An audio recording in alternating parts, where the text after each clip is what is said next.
Good evening, everyone, and welcome to the Averett Sports Network. I'm Thomas Heaney III, joined by my partner today, Luis Martinez, bringing you live coverage of tonight's exciting football matchup between the Averett University Cougars and the Ferrum College Panthers. For the game, we got a chance to do a 100-yard walk with Coach Patrick Henry.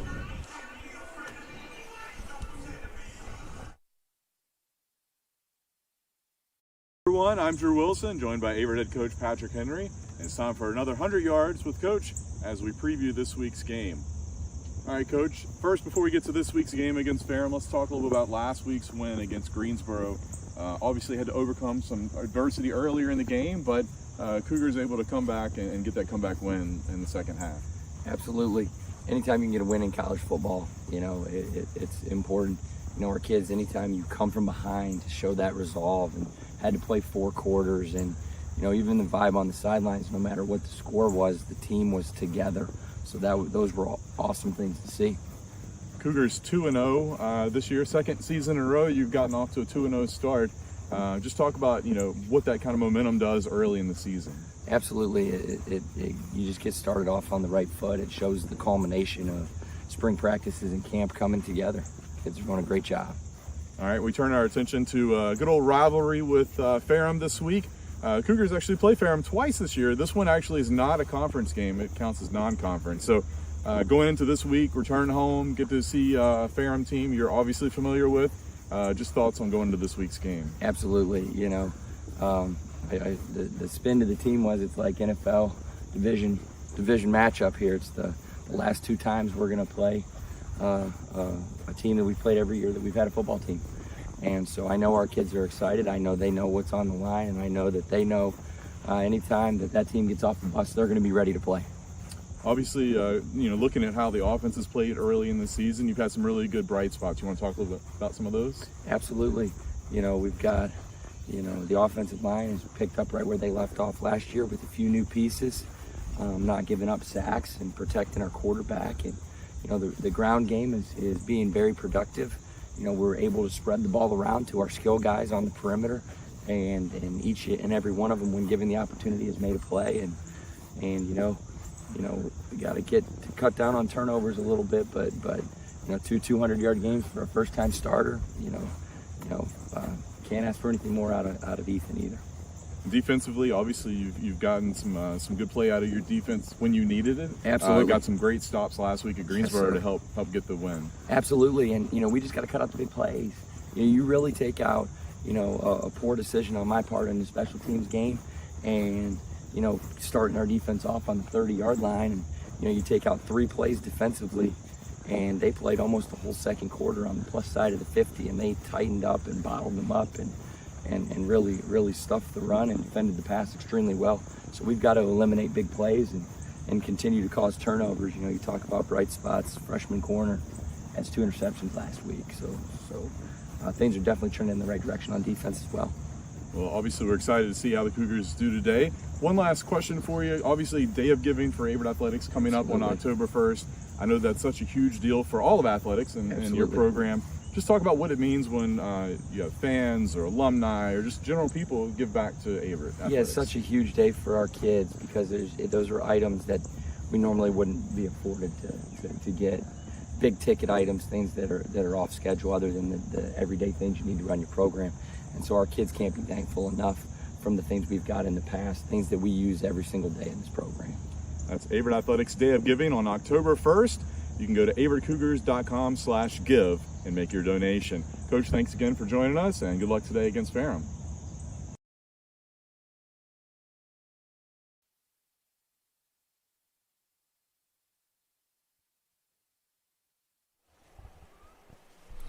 Thank you for Drew Wilson doing that with Coach Patrick Henry. As for the game, Averett comes into this one at 2-0, looking to start the season 3-0 in back-to-back years for the first time in program history. Coach Patrick Henry's squad is looking to build something special here with this explosive offense that ranks 4th in the ODAC in scoring. As for Ferrum, they come into this one at 1-1, looking to break 500 for the first time this season. Ferrum has not had a winning season since 2021, and they're looking to change that this year. on the shoulders of their star running back, Jalen Lee. So, Luis, when we look at this matchup here, obviously this rivalry game, the crowd is pretty rowdy, as we saw down there in the tailgate. What are your thoughts for Averett trying to come out of here with a win? So, like you just mentioned, Heaney, the crowd is absolutely excited for this matchup. There's nobody else on campus that has been more excited for this matchup than the students and the family coming in and the faculty waiting for this matchup to happen. So, as we look at it, Ethan Ross, sophomore quarterback, just last week he combined for a total of 4 touchdowns with 2 coming through the air and 2 coming on the ground. The sophomore quarterback has honestly started to make a name for himself. Ethan Ross doing an absolute amazing job. But as good of a job as Ethan Ross has been doing, we have to also look at the defensive end. So Josiah Campbell, freshman cornerback, his first pick in the third quarter led to Averett scoring the tying touchdown. Then his second pick against Greensboro led to the go-ahead score moments later. So today we're going to have to rely on a lot of defensive pressure, especially considering Ferrum does have their very good ground man, Jalen Lee, finishing with 461 yards and a combined score of a couple touchdowns here and there. So we're just going to have to watch as the defensive presence of Averett kind of holds on to Jalen Lee. Yeah, 100%. And another thing I'd like to talk about is the Averett rushing attack. And you look at Gabby Soto, and this is a team that's averaging over 180 yards on the ground this year, 34 points per game as well. You know, when you look at this matchup, obviously, like you talked about, the fans and the students are pretty rowdy getting ready for this. Averett trails this all-time series 14-9, but Averett has had the upper hand in recent years. And since 2017, Averett is actually 5-1 against Ferrum and have a 2-game win streak against them. Actually, their last loss, like we were talking about before, was my freshman year when they lost here at Daly Field. So this one should be a good one. And Averett, like we talked about, looking to get to 3-0 in back-to-back seasons for the first time in program history. It's a perfect night for college football, and we've got all of the action coming your way, so stay tuned. Kickoff is just moments away.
And welcome back, everybody, to the Averett Sports Network. Thomas Heaney III and Luis Martinez pleased to bring this ODAC rivalry matchup to you between Averett and Ferrum, as the Cougars are just mere moments away from running out of the tunnel here at Daly Field. And here they come. So the captains now will walk out to midfield. Averett looking to try to get to 3-0 here. You talked about Ethan Ross in the pregame, and he's definitely my player to watch as well, Luis. The lefty standing 5'8", brings a good balance of passing attack, but also can run the ball, and we saw a lot of it in week 1 on 3rd down and long, so definitely something else to watch for if you're Ferrum. Yeah, it's definitely going to be a very interesting matchup as a sophomore, as I mentioned earlier, is coming off of 2 wins so far, leading Averett to their first 2-0 start in recent years. But speaking with Patrick Henry in a couple classes and like to the side, he has a lot of confidence in this young quarterback to kind of lead his team. I mean, he explained Ethan Ross to be a very smart IQ player and knows that he can make the right read and get the ball to where it needs to go. Yep, exactly. And for Coach Henry, he had Bryce Jackson, the quarterback, for 5 seasons. So now turning the page, Bryce Jackson, obviously a terrific career at Averett, but Ethan Ross bringing a little bit of a different game. He's more of a versatile mobile quarterback, and we've seen some of the read options, speed options in the first 2 weeks of the season. So toss has commenced, and we are just about ready for kickoff here between Averett and Ferrum. Once again, Thomasini III and Luis Martinez getting ready for this exciting matchup. Huge crowd today down there. We talked about it again in the pregame. Students and the fans. This game means something. This game really referred to as the game here in Danville, Virginia, the big rivalry between the Panthers and the Cougars. Yeah, there's a lot of animosity towards this team. I mean, going out there to the tailgates, everybody just wants to beat Ferrum. We could lose multiple games, but we have to beat Ferrum. That is the message. So, Sellers back to receive. Averett will get the ball first, and Ferrum will be kicking off. And it'll be Seth Deaton, the senior out of Newport News, Virginia, back to kick it off for the Ferrum Panthers. Averett, big game here, looking to get to 3-0 on the young season for the first time in back-to-back seasons in program history. And the crowd is absolutely excited. They're loving this. We'll get to see Ethan Ross firsthand. The offense will get the ball first off of this kick. Deaton getting ready to tee it off here on the Averett Sports Network here in Danville. Beautiful day, sunny, as this one is kicked off. And the Cougars will receive it from the 10-yard line, bringing it back. Trying to move it all the way up the field. Good return there for Averett. And good starting field position here around the 35-yard line. And now we bring out the big dogs, that offensive line. Yep. As we've seen in the last couple of years, especially protecting Bryce Jackson last year, they allowed the least amount of sacks in the whole NCAA. That is something absolutely unheard, especially out of a Division III team. That offensive line, especially bringing back 5th-year senior center Matthew Eisman. Yeah, I'm happy you mentioned the offensive line because it doesn't really get talked about that much, Luis. And Averett, like you talked about there, prides themselves on their offensive line. So a little interesting formation here starting us off as everybody's just going to scram out. We'll have 4 guys to Ross's left and an offensive lineman to his right. Soto in the backfield. As we saw again, week 1 against NC Wesleyan, they had an interesting format to start off, and they started off with a flea flicker. So now we just see that it just didn't pay off. We're going to have a illegal motion here, 5-yard penalty, so Averett starting back in a hole. But, yeah, I was thinking during that game, Coach Henry's must have been playing some college football 25 because he was getting fancy a little bit in the beginning of that game, and we saw Trevor Testerman start us off with a 75-yard touchdown. Yeah, that's another player to watch. Trevor Testerman, 6'5", extremely athletic being, going up and catching that ball. Trevor Testerman, an absolute monster on that field. It's definitely somebody you want to watch today. Ross takes the snap, fakes the handoff, looking deep, firing deep, trying to find a receiver, and he got him! First down, Cougars. Owens on the catch. And Averett in back-to-back home starts off with a bang. And that is exactly what you want to see out of Ethan Ross, number 2 in blue. That is absolutely the type of start you want from Averett. You want to get the crowd fired up, and as well as your players. Owens, the 5'8" junior out of Virginia, is able to reach over and make a Willie Mays catch there.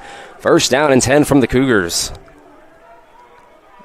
There's that explosive arm. Ethan Ross really has a cannon on him.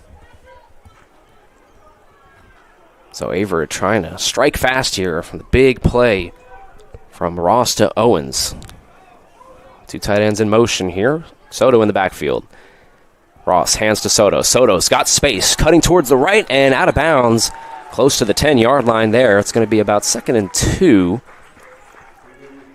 Yeah, but number 4 in navy blue, Gabby Soto, otherwise known as the Alaskan Assassin. I mean, absolutely a threat.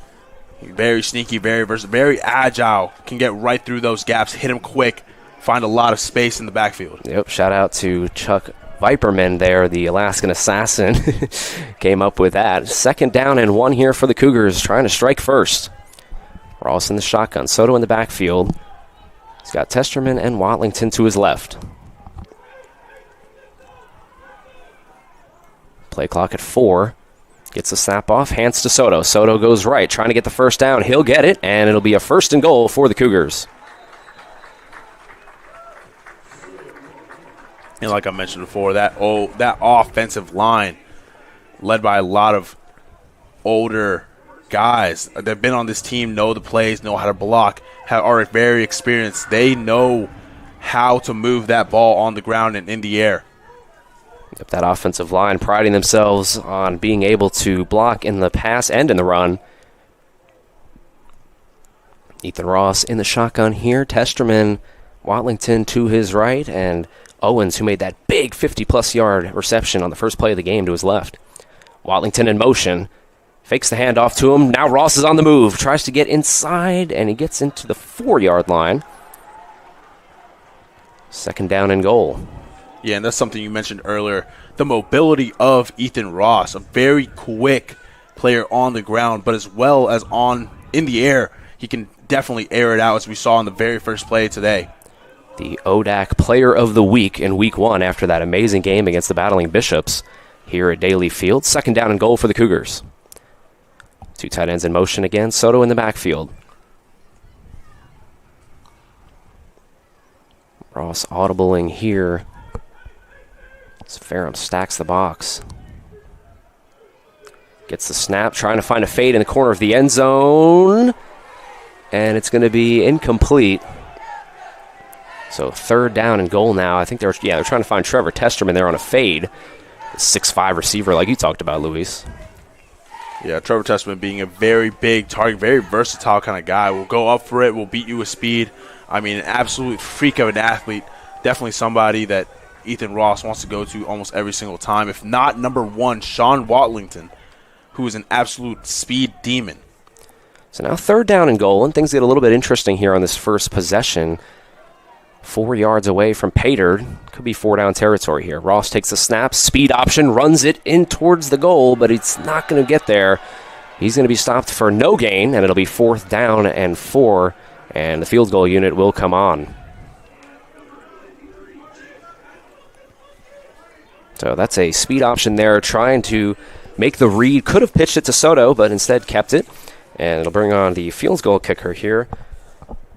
Lavacek here, the freshman who was outstanding in Week 1, trying to get the Cougars a 3-0 lead here in the first quarter. And this is a brand new kicker, Mikolev. Mikolev's snap is good, field goal is good. Cougars lead this one 3-0 here at Daly Field. Ferrum getting the ball back when we return on the Averett Sports Network.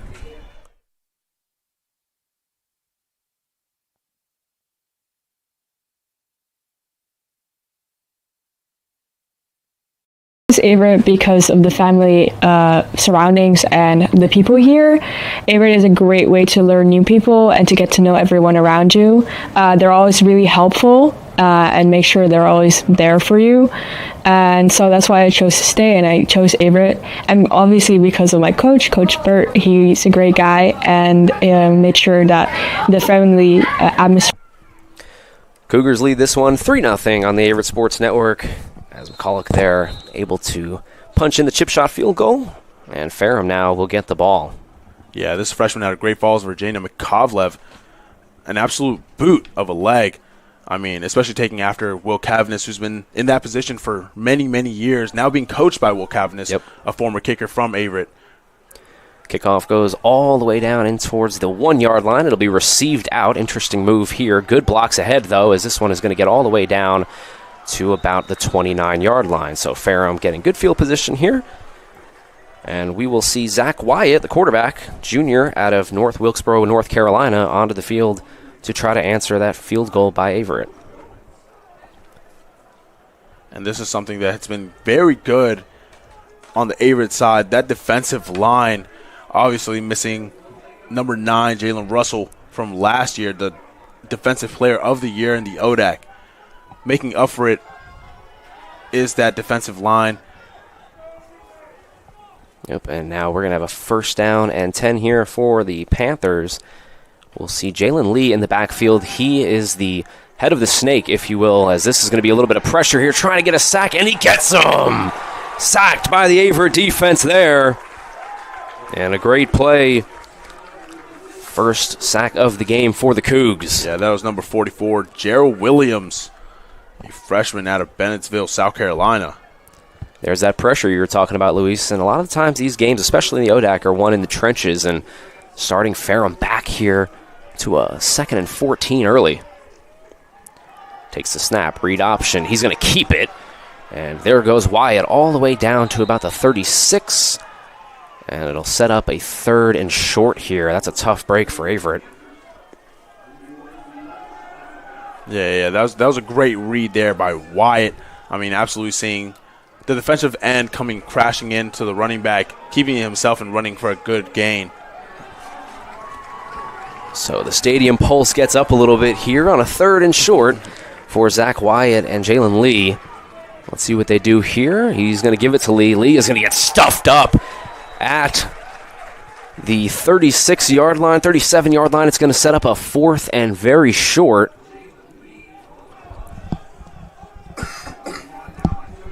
And they're going to send out the punting unit here. Interesting call. Very manageable 4th down, but on their side of the field, so they'll elect to punt this one away. Yeah, as I mentioned before, that defensive front line, that secondary has to step up to kind of stop Ferrum from making any kind of further advances. And that's exactly what they did in this first drive. So first 2 possessions, advantage Averett. They get the stop on 3rd and 2, and now William Hutton on to punt this one away, the big 6'5" punter. This one is going to be taken back here around the 13-yard line, but not much doing after that. And so Averett setting up shop a little bit back in their own end. We'll take a quick break here, and the Averett offense will come onto the field.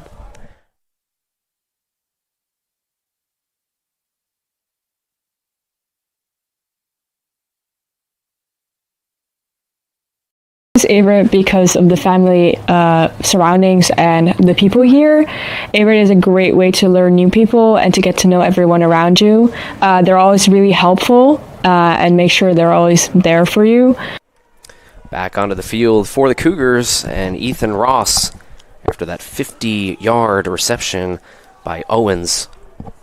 One play set them up big time, but the Ferrum defense was able to stop them real quick on the goal line and force a field goal. So now Averett back into action. Watlington on the reception, and he'll get it down to about the 30-yard line. Should be enough for a first down, and it is.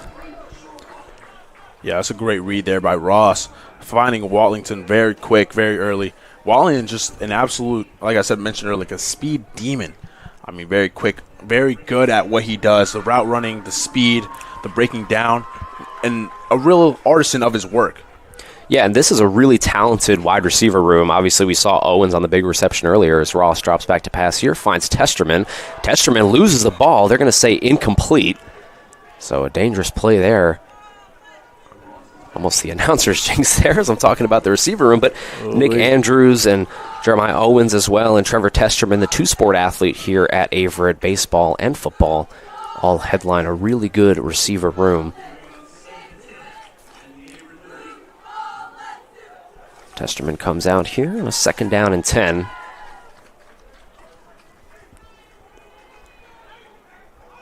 Looks like Ross is going to go under center here, under Matthew Isom. Yeah, very rare in a Coach Patrick Henry offense, and they're going to give the ball here and pick up a decent gain.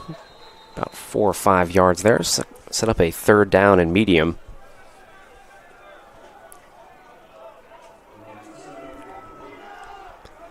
Third down here and about 6. Cougars trying to pick up this first down here in the first quarter of play.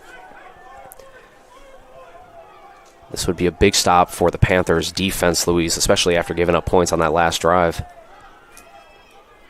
We're just going to have to see how the Cougars properly adapt to kind of that defensive line that has now kind of gotten adapted to how they want to run things.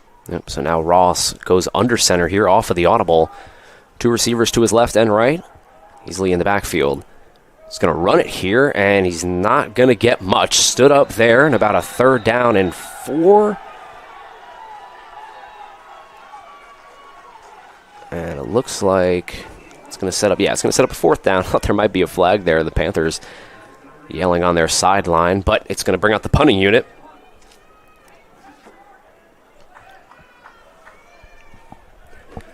So Ferrum doing a good job there of getting the stop. 7 minutes to go in the first quarter play. Cougs up by 3. The Panthers getting the ball back. So a little defensive battle here. Something different than we saw in week 1 at Daly Field with the Bishops. We didn't see any punts in week 1, and so far we've got a punt by each team. This one's going to be booted high into the sky and a fair catch. And we'll take this here at about the 36-yard line. So we'll stay here for the Panthers offense. A little bit dormant there in that first possession. Got a sack, and then obviously 3rd down and 1 stuffed up on that rushing attempt by Lee.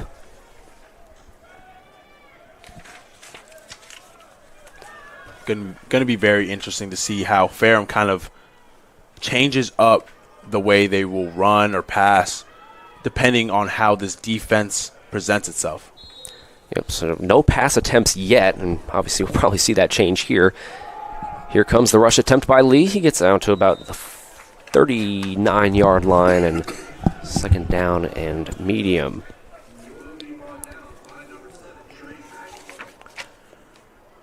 Ferrum will pass the ball, but not too much. This is a team that loves to run, as you see here now, going 4 wide. Wyatt takes the snap, quick throw screen, pass is caught. Getting a block or 2 all the way down to the 50-yard line. Great play there. That was Woodruff on the screen, taking it all the way down, and we're going to have an injury on the field to an Averett defender. So we will step aside here as Coach Henry and the training staff takes a look.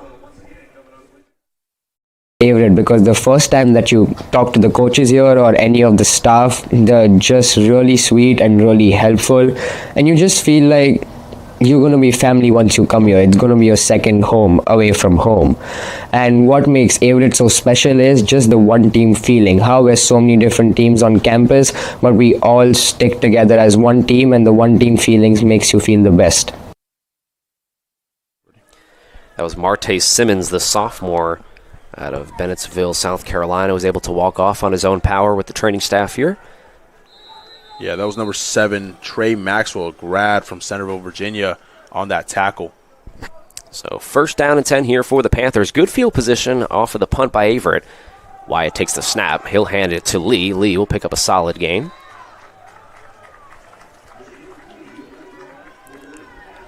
Again, about 4 yards there for Lee.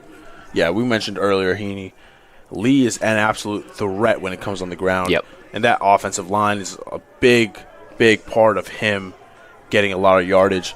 They separate, they open up wide gaps for him to run right through. Yeah, I mean, both of the ODAC Player of the Weeks are playing in this game. Deep ball all the way down to the goal line. Caught! And a touchdown for the Ferrum Panthers. That's Nathan Aguilar on the deep ball. 6-3. And the Averett defense gets burned. Ferrum absolutely striking first. Very deep ball, very good ball location there by Aguilar. Finding it over the shoulder, very deep, reaching out for it. Good hands there. Ferrum strikes first blood. Yeah, and you see Zach Wyatt. Obviously, he's not going to pass it too much, but the pro, when you start running the ball for 4, 5, 6 yards every play, is that you can take that deep shot, and they did it right there. So Wyatt to Aguilar and the extra point to make it 7-3 Panthers is good. So the Cougars defense finds themselves behind in the secondary and pays the price. Cougars getting the ball back on the Averett Sports Network when we return.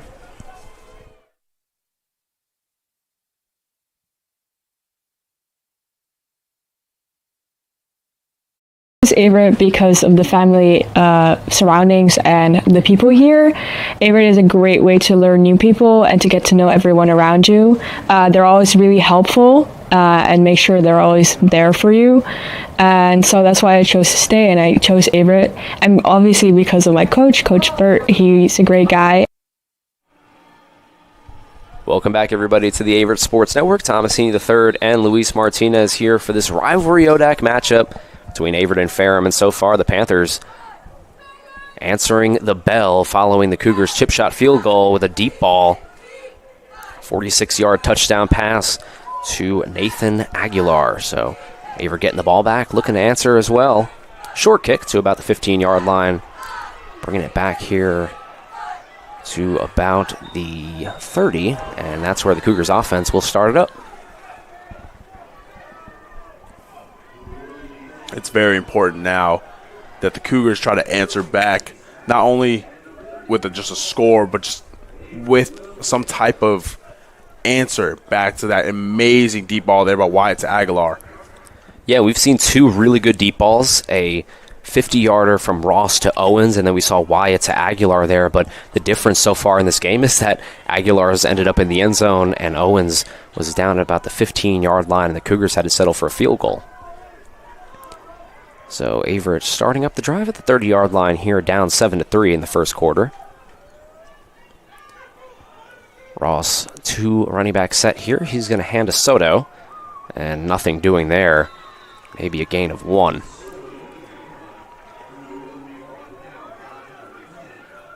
As we're looking at right now, that linebacker secondary for Ferrum is absolutely covering up those gaps that the offensive line is making Soto's job very hard today. Yeah, if Ferrum wants to win this game, they're going to have to stop this rushing attack. And like we talked about in the pregame, 180 yards per game on the ground. As they do it again right there, Soto just not much working with there. The ball comes loose, but the referees are going to say forward progress. And it'll set up about a 3rd and 4 or 5 maybe. Medium for the Cougars as Trevor Testerman comes back into the game. As well as Jamari Owens, number 6 in navy blue. And it's early, Luis, but this becomes kind of a big play following that Panthers touchdown. Averett doesn't want to punt the ball back, and Ross now is going to have to make a big throw. Ross drops back to pass, looking deep. He's going to find a receiver, and it's caught, and he's going to run all the way down to about the 40-yard line. First down, Cougars. And a great catch there from Nick Andrews, the senior. Big pickup there for Averett. Yeah, that's a lot of elusiveness there by the track star Nick Andrews. I mean, you saw him stiff arm, move out of the way, find space, get there as fast as possible. Great job there by Andrews. And a massive pickup for the Cougars is now they're in Ferrum territory. Ross again, empty set, trying to find a receiver deep. Nobody's open. He's going to roll out left, throwing deep, and he's going to throw it, and it looks like it was intercepted, but let's see what the call is. I think it's incomplete. Yeah, it's going to be incomplete. Second down. That was a close one there, though. Ross throwing on the run.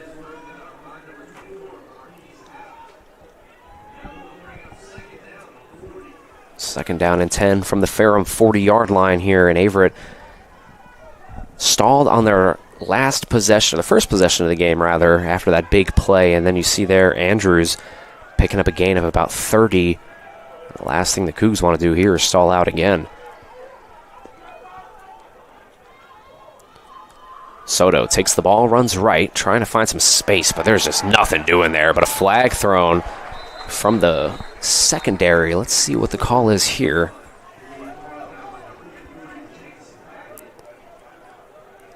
Normally you think holding, but where that flag was thrown, I'm not quite sure, Luis. Might have been a horse collar on Soto. Let's see what the call is. Face mask there on Ferrum, so a big break for the Cougars. They were facing 3rd and 9. Instead, it's going to be a pickup of a first down. Yeah, definitely saw a lot of hands to the face, hands up high on Soto. Wasn't sure if it was a horse collar or a face mask from up here. Definitely looked like something, though, as Soto kind of went down awkwardly. The Cougars will benefit from it. And that's something Ferrum has to kind of prevent those personal mistakes, as both teams have to prevent those personal mistakes from gaining easy yards. Exactly, and if you're a Ferrum, this is a team in Averett that is averaging 34 points per game in their first 2 games, and you want to limit them to field goals. Averett now in field goal position, but can they break through the wall? As this one is going to be a play action. Ross rolling left. He's got a little bit of space. He's going to find a wide open receiver towards the 10-yard line, trying to move inside. It's going to take a lot of guys to bring him down. He keeps pushing, and he's down to about the 2-yard line there. Wow. That is Tavion Goff again, 5th year from Virginia Beach, getting a lot of space right behind him. Only God knows how he got so wide open, but Ross doing a very good job of finding him and getting a big pickup there. 1st and goal from the 3-yard line there as Goff again took everybody on the Ferrum Panthers roster there for a ride on his back. Let's see what the Cougars do here, trying to strike into the end zone and retake the lead. This one's going to be a run, easily trying to find space, but again, nothing doing there. And let's see, is the ball loose? Ferrum saying it's their ball, and it is. A fumble on the goal line for the Cougars. That is a big, like I mentioned before, like those little mistakes, holding on to the football, not jumping off sides. That is a big mess up here for the Cougars, especially in scoring range. We're going to see how this defense has to react to stop Ferrum. Oh, my goodness. Yeah, that's a rough play there. 1st and goal from the 3. You imagine you've probably got about 4 plays to pick up 3 yards and then just kind of lose the ball on the goal line. Very good scoring position there for the Cougars. Completely lost. So now Ferrum starting way back into their own end zone here, trying to get some field position back. But they'll take this, obviously, as it looked like Averett was just a few yards away from retaking the lead. Wyatt takes the snap, looking deep again, trying to find Aguilar again, and he does!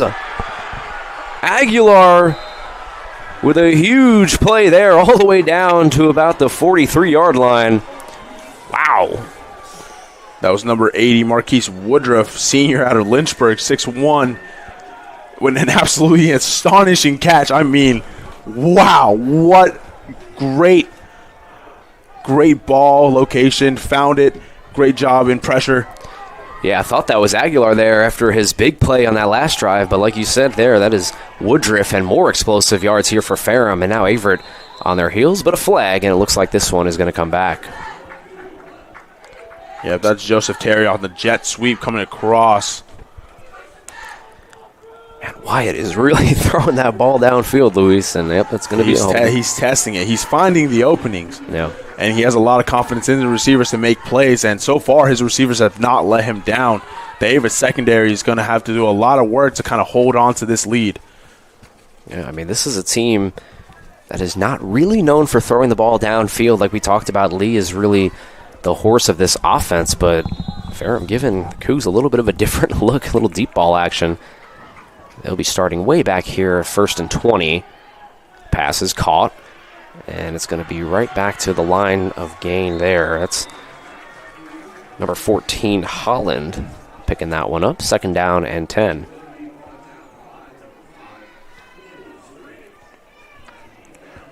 Yeah, as you see, Wyatt kind of scanning the field more and more. Yeah, he's being aggressive here. They're really showing that air attack here, and now they're going to go back to the ground, and Lee is going to get stuffed up for a gain of about maybe 2. And it'll set up a 3rd and long here for the Panthers. But this is already a win for them, Luis. Obviously, they get the fumble on their own 3-yard line. They pick up a massive 45-yard gain. And now, even at the very least, you imagine that they could pin Averett back inside their own 10-yard line with a good punt. So, obviously, so far so good for the Panthers. Cougars, big test here on 3rd down. Yeah, only a minute 13 left in this first quarter. And Averett down by 4. Big 3rd down here early in this first quarter, as this one is going to be thrown and caught. And it's going to be a 1st down. There's Aguilar picking it up there, and that's a tough break again for the Averett defense, back on their heels. This front line, this D-line for Averett is going to have to do a lot more pressure on Wyatt. Wyatt completely sitting the perfect pocket by that Ferrum offensive line. Yeah, I mean, we saw the first play of the game for the Panthers offense was a sack. Here's a screen. This one's going to be caught, and it's going to pick up the first down and more. Looks like a first down. I thought it was. Let's see what the spot is. If anything, it'll set up a second down. Nope, it's going to be a first down there. So Ferrum picks up the first down as the clock dwindles down towards 15 seconds. Let's see how aggressive they are here. They're going to throw it again. Here's another screen. This one's going to be caught by Marquise Woodruff, who started off this drive on the first play.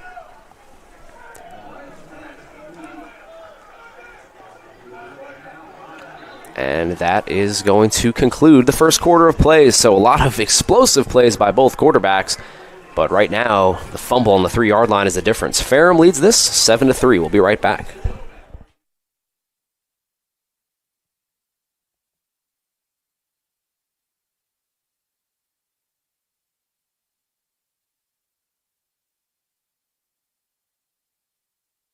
Everyone, I'm Drew Wilson, joined by Averett head coach Patrick Henry. And it's time for another 100 yards with Coach as we preview this week's game. All right, Coach, first, before we get to this week's game against Ferrum, let's talk a little bit about last week's win against Greensboro. Obviously had to overcome some adversity earlier in the game, but Cougars able to come back and get that comeback win in the second half. Absolutely. Anytime you can get a win in college football, it's important. Our kids, anytime you come from behind, show that resolve, and had to play 4 quarters, and even the vibe on the sidelines, no matter what the score was, the team was together. So those were all awesome things to see. Cougars 2-0. Here we go. Welcome back, everybody, to the Averett Sports Network. Second down, and about 6 yards to go here for the Panthers. First quarter stats for Ferrum, 133 receiving yards, as here's a run, and they're going to be a little bit short of the yard to gain. 133 receiving yards, 18 rushing yards for the Cougars, 107 receiving yards and 28 yards on the ground, but the fumble the difference. Third down and about 3 here.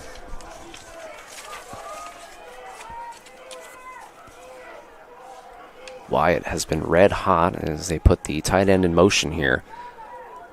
Trying to pick up this first down. Can the Cougars defense stand strong? And it's going to be just short. Yep, it's going to be a 4th down and about 2 now.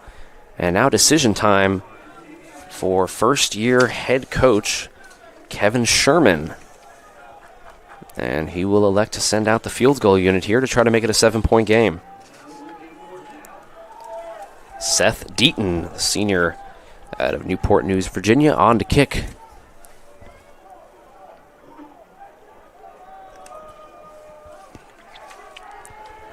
Let's see if the Averett defense here can try to block this kick. They've had success. Blocked an extra point last week. Good snap, good hold. Deaton's kick is good. So Ferrum now leads this one by a touchdown, and they capitalize off of the Averett mistake on the last drive with the fumble. A nice boot there from Seth Deaton. Now we're going to see Averett try to answer back. I mean, going down by a touchdown is not an easy task to come back to. But we've seen him get close a couple times. We can 100%, as long as there's no fumbles, no mistakes, no offsides on Averett's half. But this Ferrum D-line, this Ferrum secondary has absolutely been lights out so far, doing a very good job of containing. Yeah, and obviously for Ferrum to get the ball on their own 3-yard line and then turn it into a 42-yard field goal, that's a win for them. Obviously, Averett, though, has a chance here. 13 minutes to go in the first half to try to tie this game up. But this is a big drive, like you said, Luis. Obviously, Averett just been a little bit stagnant inside of the 10-yard line as this kick is going to go up and it's going to be received by Nick Andrews. Andrews trying to find a seam, but he can't. And it'll be tackled just shy of the 25-yard line. That's where the Cougars are going to start this drive. But Averett has had success moving the ball. It's just been... actually, let's see. There's a flag down at about the 35-yard line. Not sure what this is. Let's find out.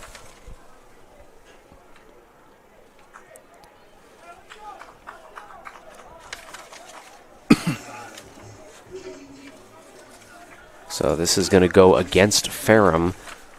And so we will re-kick this. Coach Henry elects to accept that penalty, so Deaton will go back again to boot it away. This time he'll be booting it from about the 30-yard line, so good chance here again for Andrews maybe to break one.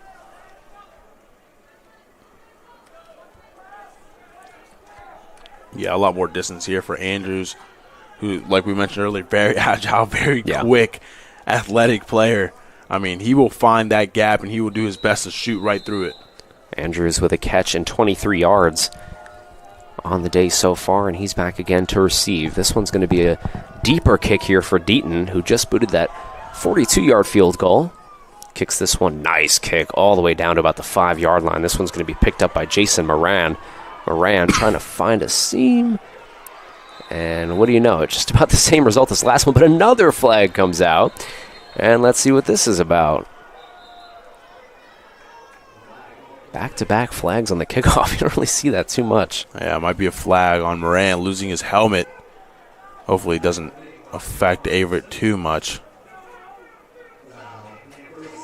It's actually going to be a face mask, so Moran did lose his helmet, but caused by a Panther. It'll be an extra 15 yards. That is very helpful. That is extremely helpful for Averett, as we're about to see this offensive presence here from Ross Testerman, number 80 in navy blue, going back out there, as well as Sean Walling to his left. So big drive here for the Cougars. They're going to get really good field position starting at their own 40-yard line. You get the feel, Luis, that even though it's very early, this drive has to result in a touchdown, not a field goal. Down by 7, the offense struggling a little bit. Yeah, definitely have to answer back to Ferrum's last 2 possessions. Ross, play action, rolls out left, trying to go deep. He'll hold it. Instead, he'll try to find a receiver. That's Andrews. He catches it, and it'll be a modest gain there, about 6. Yeah, that's a good job there by Ross, evading the tackle and finding that open man, just tossing it up to Andrews. Andrews doing a very good job of tracking that ball, staying with it, containing it, and not losing it in contact. So gain of 8 there, and we're going to get a whistle's going to blow here. Let's see what this is about, maybe trying to respot the ball. But yeah, like you said there, Ross, terrific play, doesn't take the sack, doesn't throw an interception or try to force the ball downfield. Instead, finding Andrews underneath. 2nd down and 2, quick throw. This one is going to be dropped, but then caught by Testerman. So right through the wickets of Owens, but Testerman right there with the quick reflexes to pick up the 1st down. That just is right place, right time there for Testerman. I mean, he's probably really glad that he was right there. That way it didn't result in an interception or a misplay. They gained the 1st down from it, so there can't be no real discussions about it. Yeah, I mean, Testerman, obviously, if you play shortstop in baseball, you have to have quick reflexes, and he showed off those reflexes there. Ross rolls out left, gets a gain, 1st down, all the way down to the 30, and let's see, is that going to be a late hit? I don't think so. No flags on the field, but Ethan Ross laying his body out on the line there. A huge pickup there for a 1st down. Yeah, we mentioned that earlier. Ross, great in the air, especially good with his feet. I mean, got a big pickup there on yardage. And Ross, I mean, makes it look so easy, just elusive, just quick, agile. A very good quarterback. Yep, Ross now the leading rusher for the Cougars. 3 attempts for 19 yards, but as we're gloating about this, there's a holding call. So typical football right there, Luis. Massive pickup, but there's the holding call, and now Averett back into a hole on 1st down. Yeah, definitely a punch in the gut there. Yep. Probably to Ross, who just completely took whatever it takes to try to get down the field and get that pickup of the 1st down. But a sad holding call puts him back. Yeah, so now wipe off of that gain for Ross, and now starting way back here and about a 1st and 20 short throw. This one's going to be dropped.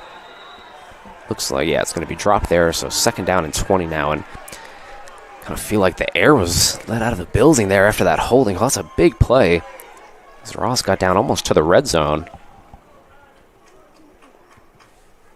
And we'll see Jason Moran come out for Nick Andrews.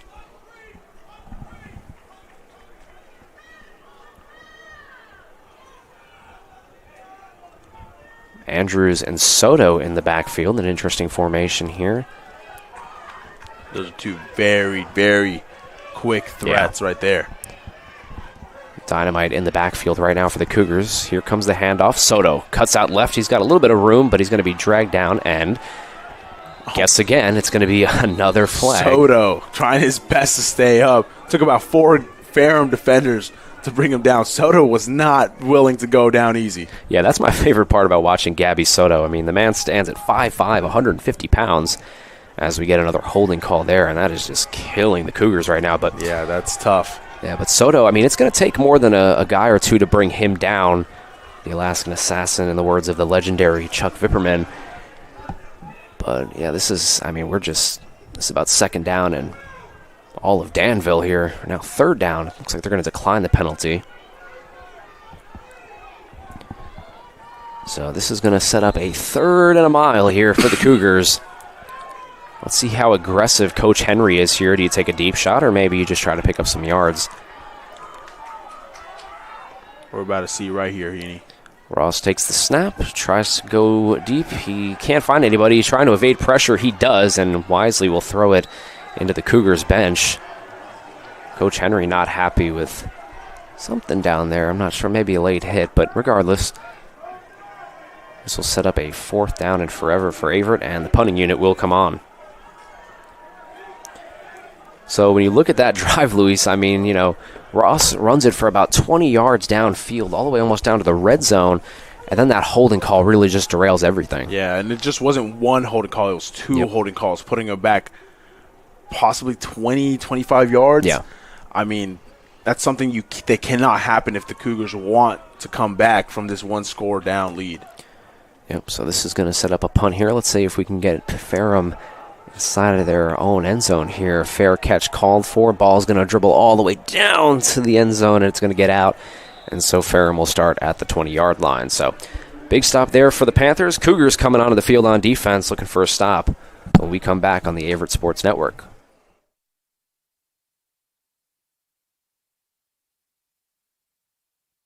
Everyone, I'm Drew Wilson, joined by Averett head coach Patrick Henry, and it's time for another 100 yards with Coach as we preview this week's game. All right, Coach, first, before we get to this week's game against Ferrum, let's talk a little bit about last week's win against Greensboro. Obviously had to overcome some adversity earlier in the game, but Cougars able to come back and get that comeback win in the second half. Absolutely. Cougars back on defense here, down by 7 with 11 minutes and 23 seconds to go here in the second quarter of play here at Daly Field as the sun begins to set. And Ferrum can smell blood in the water here as they're already up by a touchdown. Here comes the play. It's going to be a read option there by Wyatt. Wyatt just rolling and rumbling, bumbling, stumbling down to about the 30-yard line. Yeah, Wyatt, I mean, doing bits for this Panthers offense. I mean, throwing it, running it, not afraid of contact. That is a quarterback who's willing to put the team on his back. Yeah, Wyatt has been the star on offense so far. 7 for 7 for 133 yards and a touchdown through the air. And then obviously you see right there over 20 yards on the ground as well. Second down and short. And here comes the handoff here to the wide receiver, rather. That's going to be Kai Bowers. So Kai Bowers, the graduate student, is able to pick up that rushing attempt and pick up the first down.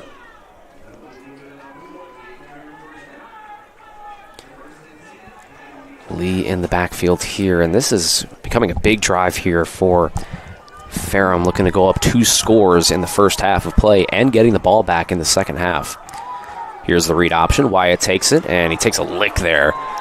And a flag comes out, and I think they're going to get him on a late hit, and I just don't agree with that one, Luis. I don't think so. I think once the quarterback takes it, tucks it, is past the line of scrimmage, that is free game. Yeah, I do not agree with that one. Let's see if they pick this up or call it. I mean, like we talked, Wyatt was running. Yeah, they're going to call a personal foul on Averett, and that's rough. Right now, Luis, the flags are not on Averett's side on that holding call down on our last possession, and then you get the unnecessary roughness. Yeah, absolutely not. I may not agree with that call, but I also understand that as the quarterback is running, you do have to let up at some point. You can't completely go head first, take him out, especially if he starts going down, sliding. You cannot follow through. Yeah, so now this one's going to give Ferrum a first down here at about the 45-yard line of Averett as they cross the 50. Averett's bench doesn't like it, but set up a 1st and 10.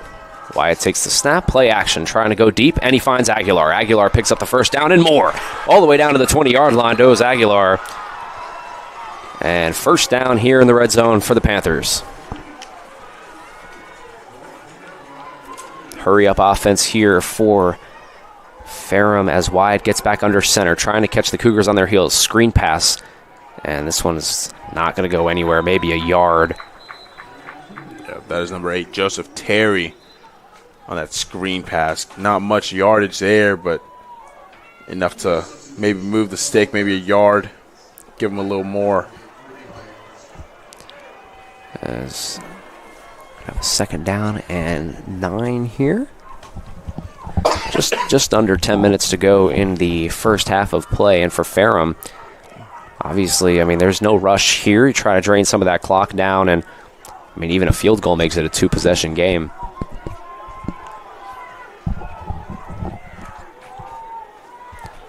Wyatt in shotgun again with Lee to his right. He's got Woodruff to his left. Here comes the run here, and nothing doing there on 1st down and 5 after that penalty on Averett's defense. They're actually going to lose yards there. Yeah, we mentioned a lot earlier before the game even started, Averett needed their defensive line, that secondary, that linebacker group to kind of plug up some holes, knowing that Lee was a big threat on the ground. That offensive line has been doing a lot of work trying to get Lee through, picking up lots of yardage. Drops back to pass here. Pressure, trying to find a man, and he does. This one's going to be caught, evading defenders here all the way down to the 11-yard line. And I think it's going to set up a 3rd and 1.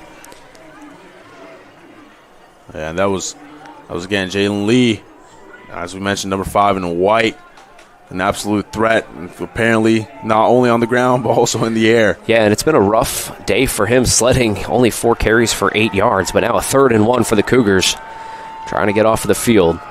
They're going to throw it, looking deep, end zone, corner of the end zone, and it's going to be caught.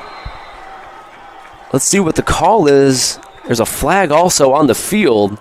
Yeah, it's an offsides on the defensive line of Averett. Let's see what the call is on that catch. That was a close one. But yeah, like you said, some laundry also on the field there, and a big throw from Wyatt. Yep, that offside's 5 yards. Yep, so it's going to be incomplete, but it's negated with the offsides penalty on Averett. And again, the penalties just adding up here for the Cougars. 1st down and goal now for the Panthers.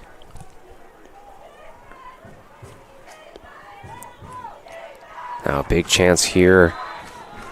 Averett had a 1st and goal, and they fumbled. Let's see what happens here with the Panthers. Here goes Lee, stumbling all the way down to the 1-yard line.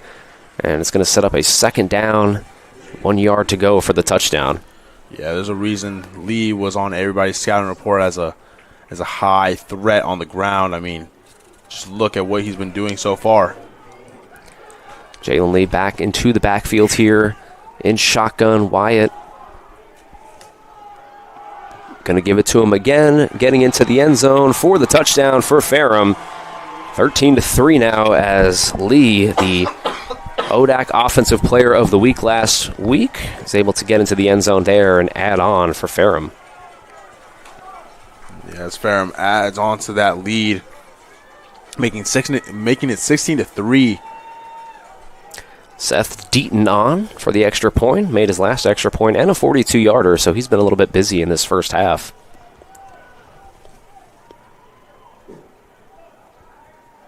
Looks like Aver jumped off sides there, but it's not going to matter. This one is going to be good, and it'll be 14-3 Ferrum, so the Cougars have a little work to do here in this first half. 7 minutes to go. We'll be right back with you with the Cougars offense. Averett, because the first time that you talk to the coaches here or any of the staff, they're just really sweet and really helpful, and you just feel like you're going to be family once you come here. It's going to be your second home away from home. And what makes Averett so special is just the one team feeling. How there's so many different teams on campus, but we all stick together as one team, and the one team feelings makes you feel the best.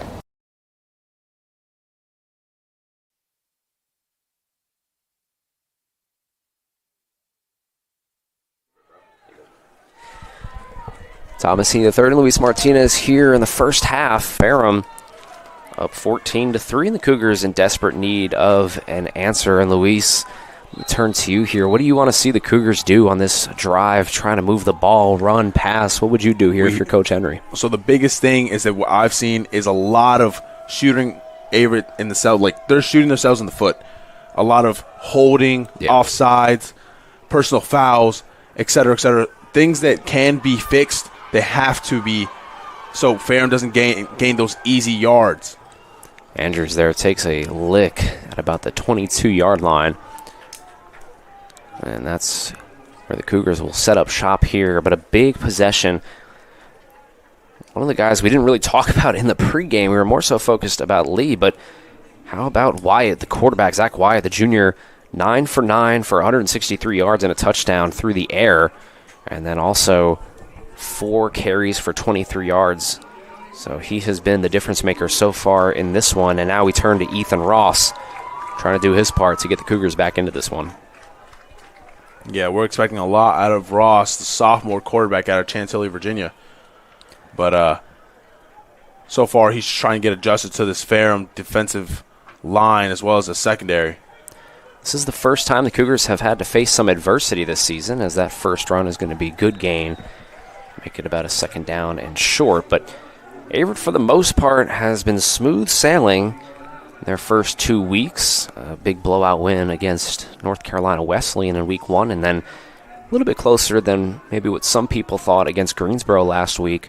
But they were able to pull out with a 27-20 victory. So this is big, the Averett's biggest deficit so far of the young season.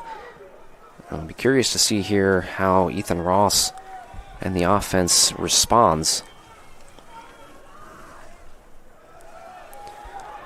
This one is going to be caught by Andrews, and that's going to be a first down. Actually, excuse me, not Andrews there. That's going to be number 87 there, Jemiah Jenkins, the big tight end, picking up a big first down. Also, correction on the score, 17-3. I forgot about that field goal by Seth Deaton. So Ferrum leads at 17-3, but Averett on the move here.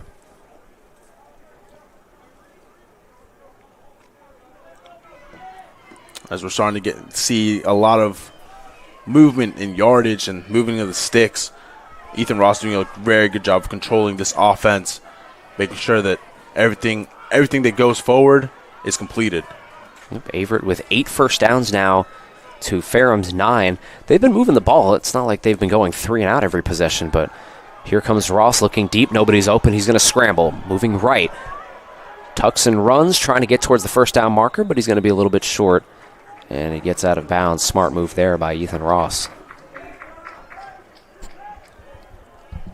But yeah, I mean, Averett's been moving the ball pretty effectively despite the 3 points. They just stalled out on their first drive on the goal line, had to settle for a 25-yard field goal, and then obviously, we saw that fumble there on the 3-yard line on that last possession. So Averett's just got to put it all together, no penalties, keep this rushing game going.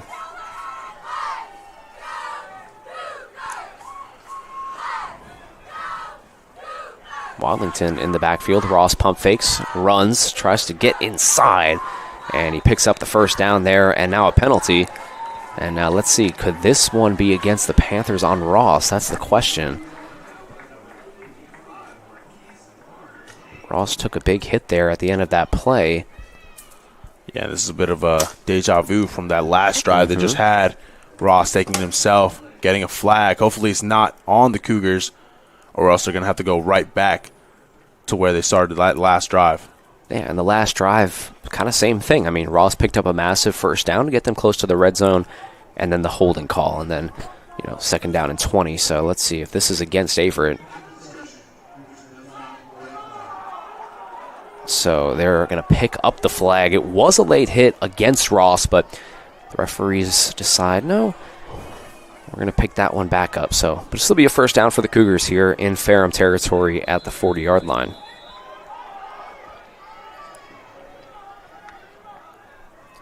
Shy Watlington in the backfield, the brother of... Ooh, wow, that's a big sack there. My goodness gracious. Ferrum gets in the backfield there.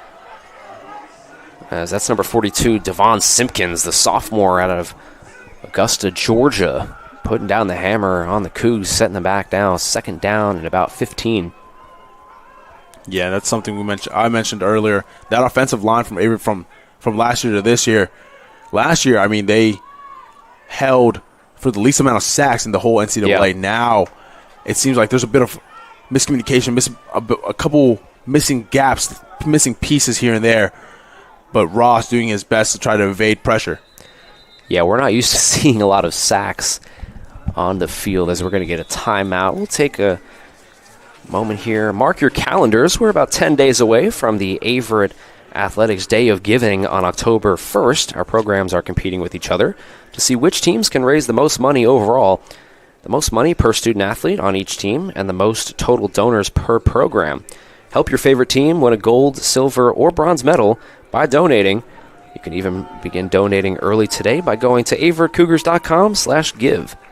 Remember, your contributions go directly and impact our student-athlete experience. Again, go to averettcougars.com/give. So Averett now in a second down and long here. I want to study in the U.S., so I chose Averett just because... 4 minutes and 58 seconds remaining in the first half of play. And let's see, who was that timeout? That's going to be against Averett, or not against Averett. Averett calls the timeout, so 2 more left.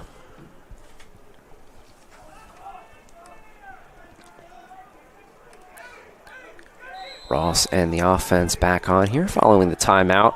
He's going to have Shy Watlington in the backfield with him, the big running back. A little bit different change of pace from Gabby Soto back there. Takes the snap, looking deep, and he's got Watlington there. Jaheim Watlington picks up pretty good gain right back to about the line of scrimmage. Set up a 3rd and long.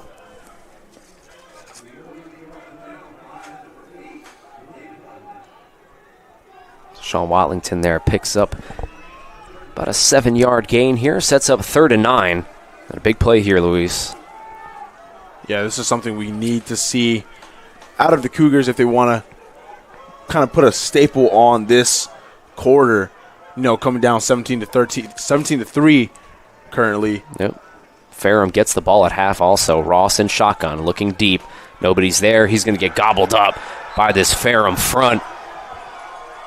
Averett, like you said, gave up the least amount of sacks in the country last year, but on this drive, the Panthers are able to put Ross on the ground twice. And Averett is going to have to punt again here. Yeah, after a very successful drive so far, it ends sadly with a sack there. They're going to have to punt. They're going to have to settle. Some of these seem like coverage sacks, honestly, Luis. I think Ross trying to take some deep shots down the field, but you got to give credit to the Panthers secondary. They've been holding up pretty strong here. This one is going to be skied way into the sky here.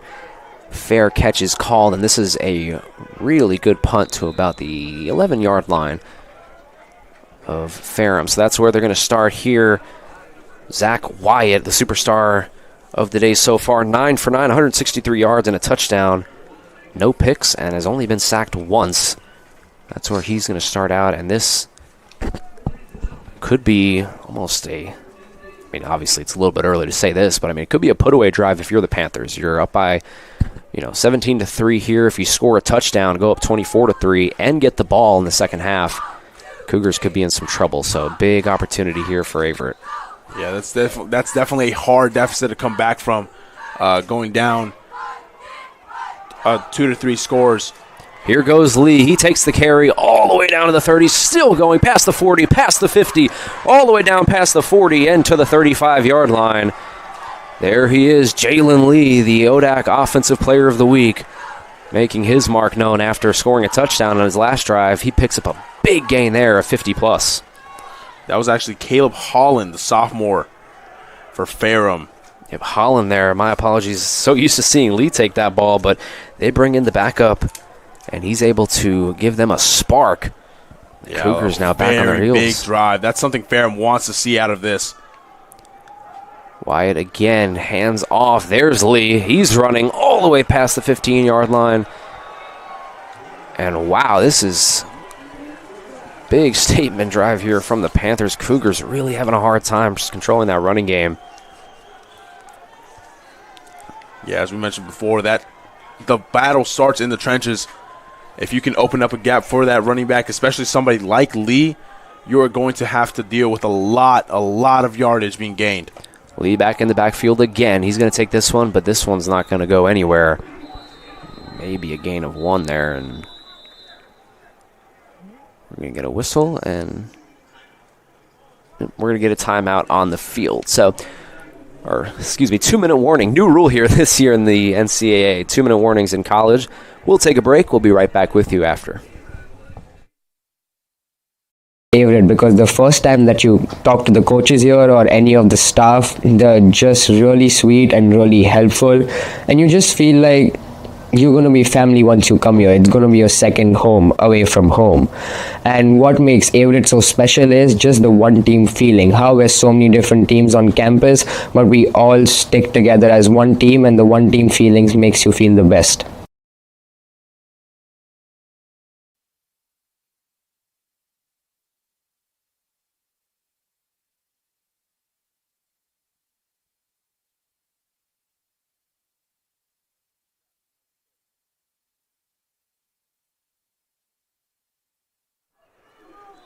And welcome back, everybody, to the Averett Sports Network as sunsets. Beautiful sunset here in Danville, Virginia. The temperature gets a little bit cooler, but right now the temperature of this Ferrum offense is just raising.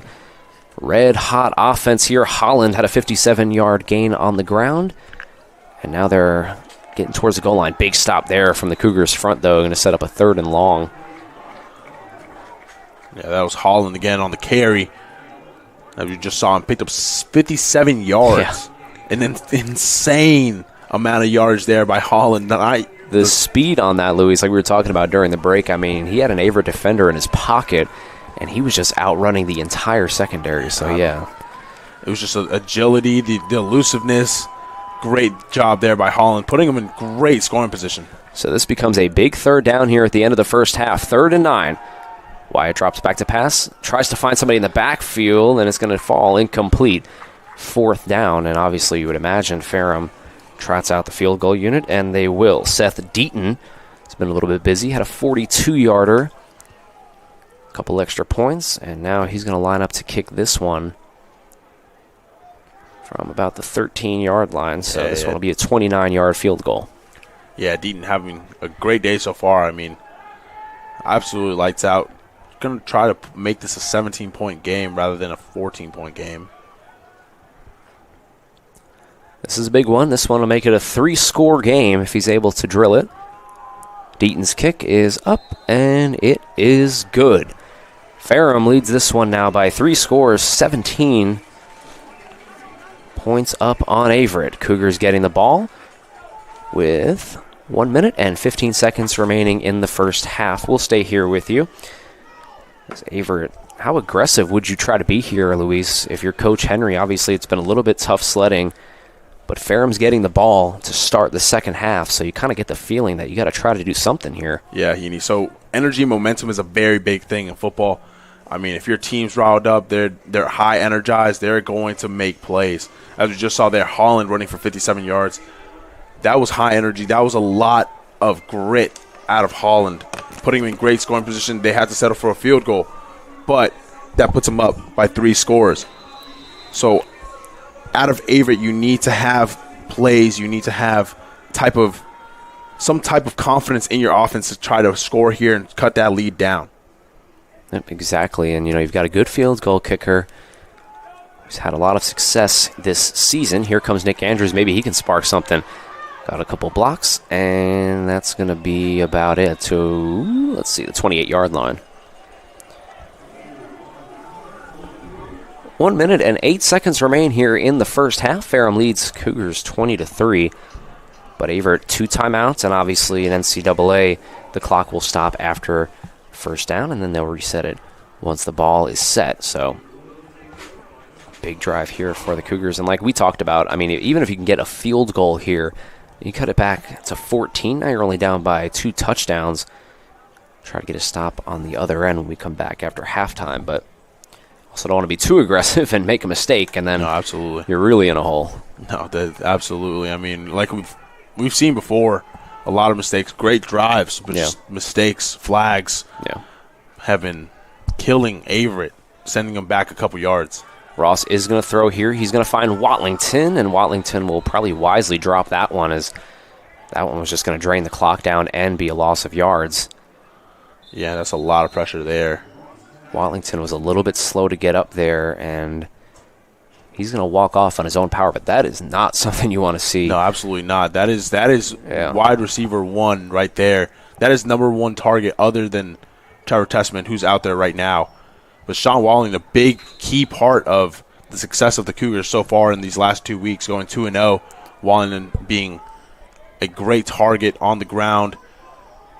Yeah, I mean, he was able to walk off there, but, I mean, Watlington, you want him to be okay. Obviously, it's still week 3. You got the whole season left, so something to watch. Ross is going to throw it, and the screen is going to be thrown to Soto, and it's just going to go right through his hands. And now this is the interesting part about football now. Averett trying to get a good drive here to end the half, but now you blink, and it's 3rd and long. The Ferrum Panthers have all 3 of their timeouts, and they might be getting the ball back here if they can get a stop. Yeah, this is definitely not something you want to give up, especially this late in the half, considering Ferrum does get the possession coming up in the second half. Trevor Testerman there on the bottom of your screen working against one-on-one coverage. Let's see maybe if they take a shot deep. Ross takes the snap. They're going to go to Testerman in that one-on-one coverage. They're going to throw it up, and he just can't grab it. Right over his head there.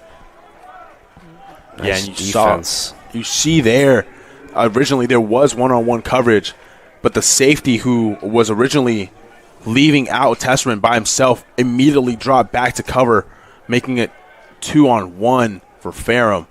PJ Brett there, the senior cornerback out of Waynesboro, Virginia, was in coverage on Testerman, standing just 5'10", so Testerman definitely had the height advantage on there, but like you said, the safety came down and forced the incompletion. So now Ferrum, again, pendulum is swung now, and now they might have a chance to score before the half ends. Another really high kick here. Fair catch called. Dropped. This ball's loose. Let's see if the Averett can pick it up. And this one is going to get picked up by Ferrum. So, that was almost a really big opportunity there for the Cougars to get some points before the half, but picked up there by the returner. Yeah, only a couple seconds left in this half. It's not looking very good for the Cougars, as they may have to do their best to stop any type of advancement on score. Yep, just under a minute to go here in the first half, and now because of that muffed punt, they're going to set way back. Let's see how aggressive Ferrum is. They might just run this ball out. And it's going to be a run. It's going to be a pickup of about 4, maybe 5. And Averett not going to call their timeouts. Ferrum not going to call their timeouts, it seems. 30 seconds left. Wyatt in the shotgun. He's going to throw it. It's going to get caught by Aguilar. Aguilar gets out of bounds, so let's see. The clock is going to stop. So now, Ferrum with 19 seconds left. Ooh, but a flag on the field. And let's see what this is about. If this one's coming back, they might just take the knees. And it's going to be a sideline warning, so against Averett. First down and 10 from the 35-yard line of Averett.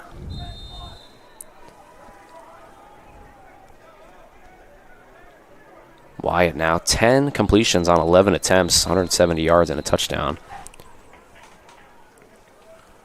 Yeah, if you're Averett right now, you're definitely wondering where and how you went wrong.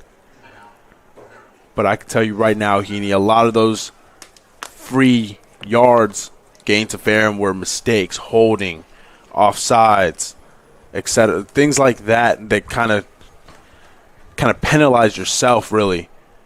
Yeah, 100%. And, now Ferrum trying to score again before the half. But if you just look at the overall, stats and everything of this first half, it's not really indicative of the score.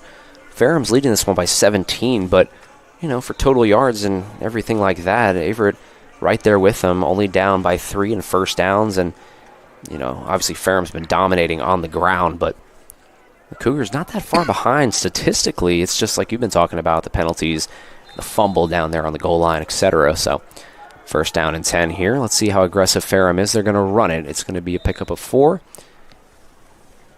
And the clock will dwindle down, and let's see. I mean, they could attempt a Hail Mary, but I think things have been going pretty well for them here. I think they'll be happy to just take this one to the half, and that's exactly what they'll do.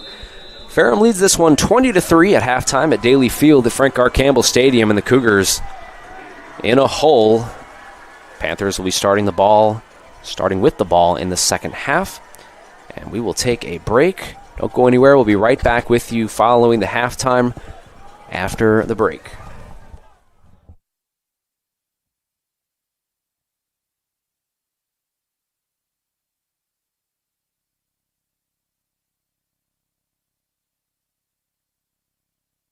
Everyone, I'm Drew Wilson, joined by Averett head coach Patrick Henry, and it's time for another 100 yards with Coach as we preview this week's game. All right, Coach, first, before we get to this week's game against Ferrum, let's talk a little bit about last week's win against Greensboro. Obviously had to overcome some adversity earlier in the game, but Cougars able to come back and get that comeback win in the second half. Absolutely. Anytime you can get a win in college football, it's important. Our kids, anytime you come from behind to show that resolve, and had to play 4 quarters, and even the vibe on the sidelines, no matter what the score was, the team was together. So those were awesome things to see. Cougars 2-0 this year, second season in a row. You've gotten off to a 2-0 start. Just talk about what that kind of momentum does early in the season. Absolutely, you just get started off on the right foot. It shows the culmination of spring practices and camp coming together. Kids are doing a great job. All right, we turn our attention to a good old rivalry with Ferrum this week. Cougars actually play Ferrum twice this year. This one actually is not a conference game. It counts as non-conference. So going into this week, return home, get to see a Ferrum team you're obviously familiar with. Just thoughts on going into this week's game. Absolutely. The spin to the team was it's like NFL division matchup here. It's the last 2 times we're going to play a team that we've played every year that we've had a football team. And so I know our kids are excited. I know they know what's on the line, and I know that they know anytime that team gets off the bus, they're going to be ready to play. Obviously, looking at how the offense has played early in the season, you've had some really good bright spots. You want to talk a little bit about some of those? Absolutely. We've got, the offensive line is picked up right where they left off last year with a few new pieces, not giving up sacks and protecting our quarterback. And, the ground game is being very productive. We're able to spread the ball around to our skill guys on the perimeter, and each and every one of them, when given the opportunity, has made a play. And we got to cut down on turnovers a little bit, but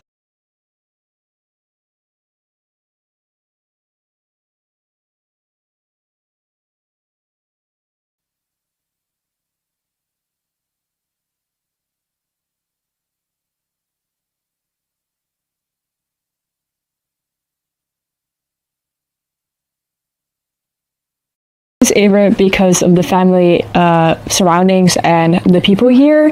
Averett is a great way to learn new people and to get to know everyone around you. They're always really helpful and make sure they're always there for you.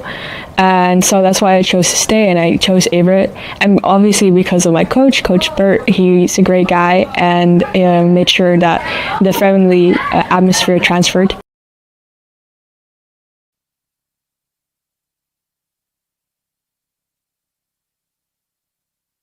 Well, I mean, first off, it was, my dad obviously played here when the Averett first became a football team.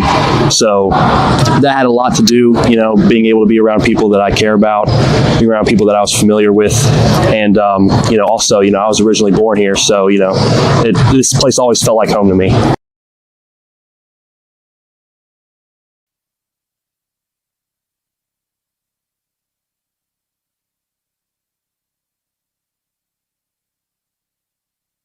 Because it was more of a second chance. They gave me a second chance to get an education and also play football. I had a situation happen at the beginning of the COVID came. I dropped out of school and I wanted to go to school again, get my education, and Averett gave me that second opportunity. So I took advantage of it, and I've been loving Averett ever since I came here.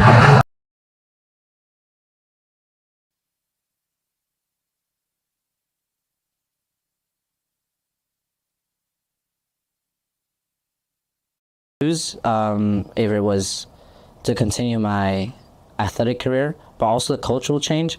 So I'm from Danville, Norway. I love that town, but once you're done with high school, there's nothing there for you.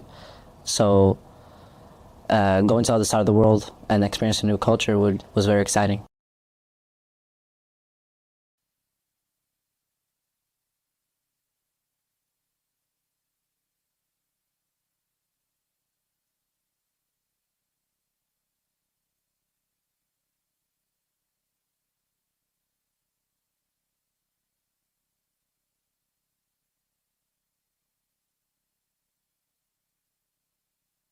Well, I mean, first off, it was, my dad obviously played here when the Averett first became a football team. So that had a lot to do, being able to be around people that I care about, be around people that I was familiar with. And, also, I was originally born here. So, this place always felt like home to me.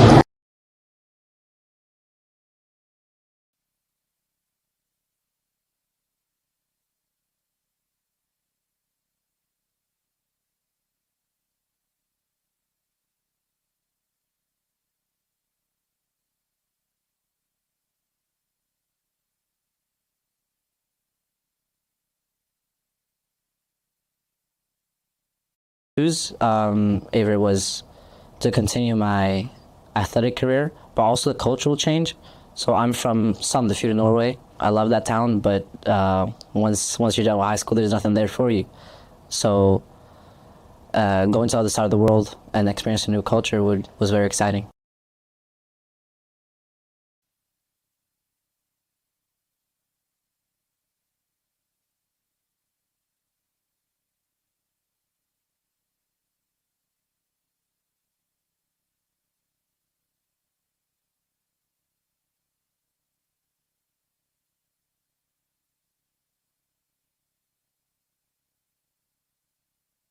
Because it was more of a second chance. They gave me a second chance to get an education and also play football. I had a situation happen at the beginning of the COVID came. I dropped out of school and I wanted to go to school again, get my education, and Averett gave me that second opportunity. So I took advantage of it, and I've been loving Averett ever since I came here.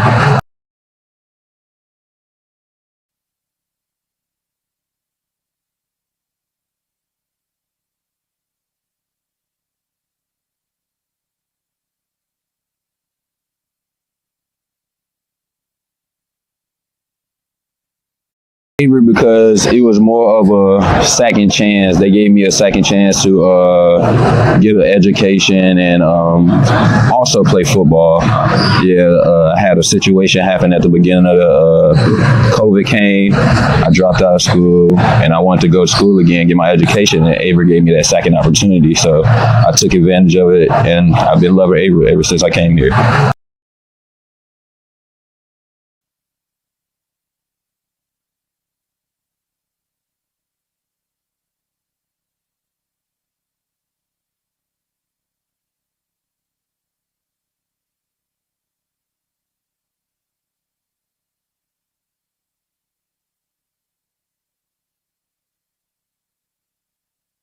Well, I mean, first off, it was, my dad obviously played here when the Averett first became a football team. So that had a lot to do, being able to be around people that I care about, being around people that I was familiar with. And, also, I was originally born here. So, this place always felt like home to me.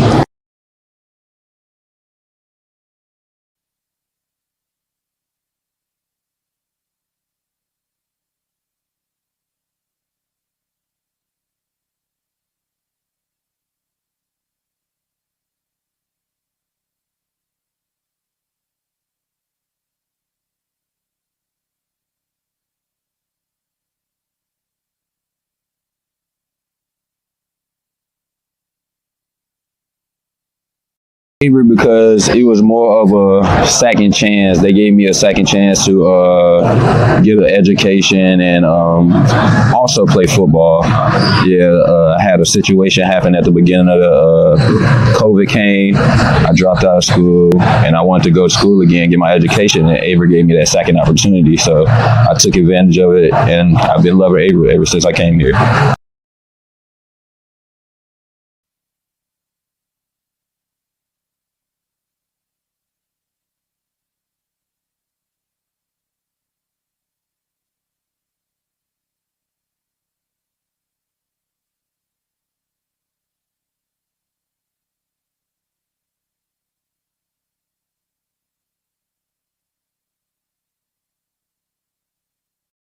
Well, I mean, first off, it was, my dad obviously played here when the Averett first became a football team. So that had a lot to do, being able to be around people that I care about, being around people that I was familiar with. And, also, I was originally born here. So, this place always felt like home to me.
Averett University provides all you need for your future through learning that embraces all of your infinite potential. With flexible online and on-campus programs, affordable tuition, and over 50 majors and programs. Visit allaverett.com. Are you all in?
Welcome back, everybody, to the Averett Sports Network. Thomas Heaney III and Luis Martinez getting ready to get this second half underway between these two ODAC rivals, Ferrum College Panthers and the Averett University Cougars. So far in that first half, it was all Ferrum. A lot of penalties and some miscues in the red zone for the Cougars, leading to this 17-point deficit. Luis, what do the Cougars have to do here in this second half to get back into the game? So we noticed that a lot of Ferrum's gains have been on the ground, but also in the air with 2 very long plays in the air. But Lee, the running back, has been absolutely electric today, picking up a lot of yards, as well as number 19, Holland, picking up a gain of 57 in the first half. What Averett needs to do is really contain that threat on the ground, that front line, that defensive line. Those linebackers have to plug up the gaps, making sure that Lee can't get any more yardage, as well as making sure the deep coverage is solidified.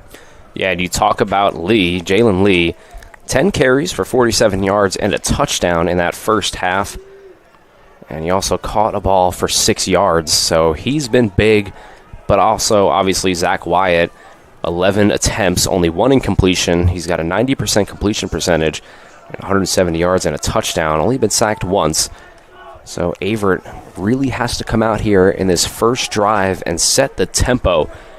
This defense performed very well in the second half against Greensboro College in week 2. And it looks like Ferrum is moving the ball up. A little respot on the ball off that kickoff. They'll be starting at about the 32-yard line. 34-yard line, rather. Wyatt in the shotgun. He hands to Lee. Lee takes it for a gain of about 3, maybe 4. Let's set up a 2nd down and 6 here. The Averett defense, Seth Harden with 7 tackles and a tackle for loss. Also had that sack by Jarrell Williams in the first quarter also. 2nd down and 6 now. Shotgun again here for Wyatt. Ludo's left. He'll take it. Shreds through about 3 or 4 tackles there for a positive gain. Almost a first down. Oh, wow, what a big hit there. And it's going to be a penalty on the Cougars. That's going to be number 7 there, Trey Maxwell, laying down a hit stick on Lee, and it's going to draw a late hit, and I think that's the correct call. It looked like Lee was out of bounds. Yeah, like we said earlier, I mean, Lee has been an absolute monster on the ground. I mean, you have to absolutely contain that man outside, inside. It does not matter. He's an absolute threat. That is somebody you need to look out for when it comes to the quarterback dropping back. Yep, Trey Maxwell on the hit there and the penalty, and it's a costly one. It'll be an extra 15 yards on top of the run from Lee. 1st down and 10 from the 35-yard line of Averett. Wyatt takes the snap, read option. He'll hand it to Lee. Lee will pick up a nice gain there. And probably set up a 2nd and 4 for Ferrum. And this has been the problem, Luis. It's been the running attack. They had over 150 yards on the ground in the first half. And if Ferrum's able to do that here in the second half, it's going to be really hard for the Cougars to come back. Yeah, that is number 19 in the backfield for Ferrum, Caleb Holland. Wyatt dropping back. He's going to fire mid-range deep, and it's going to be dropped. So a drop there from Kai Bowers. Bowers was pretty quiet in the first half, only 1 catch for 10 yards. But now you hear the stadium get a little bit louder here. It's 3rd down. The Cougars really need a stop here, and the crowd trying to pull them through it. 3rd and 4. Bowers in motion. Here comes the rush by Lee. Lee is going to get gobbled up. Maybe a little bit short. Ooh, it's going to depend on the spot. If anything, it'll be a 3rd and about inches, or 4th, rather. Let's see if they come out to spot this ball. That's number 49, Brunelli, on the tackle there, stopping the initial run by number 19, Holland. And so it is going to set up a 4th and short. They're going to elect to kick this. This is going to be about a 42-yard field goal, which is the same distance that Deaton hit in the first quarter.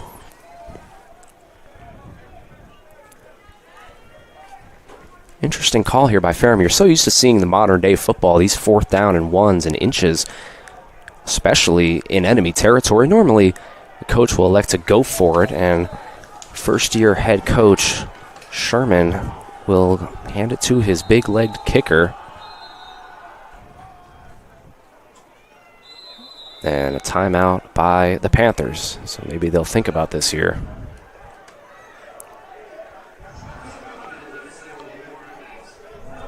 About a 4th and 1. With the lead, though, Luis, I mean, I think that it's probably smart to kick this, especially Deaton had plenty of leg on his last kick.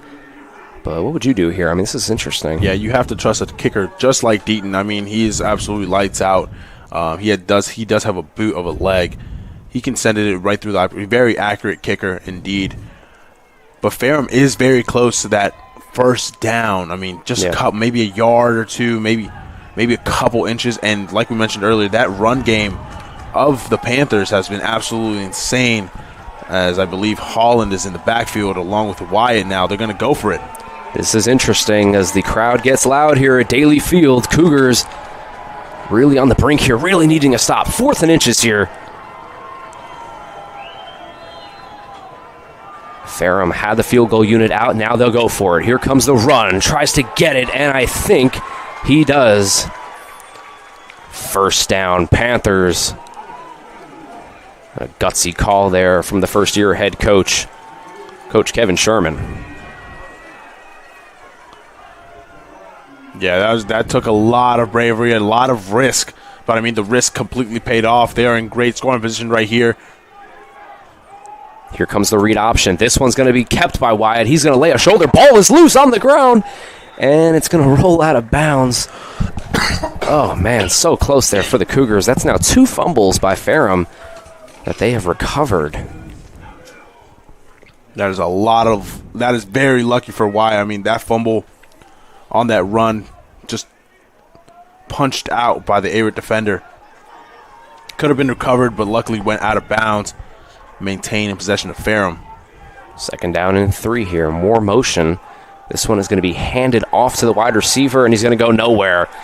Swallowed up there by the Cougars defense. That was number 44, Jarrell Williams on the tackle. And it'll be a loss of about 3, setting up a, 3rd and 5 maybe?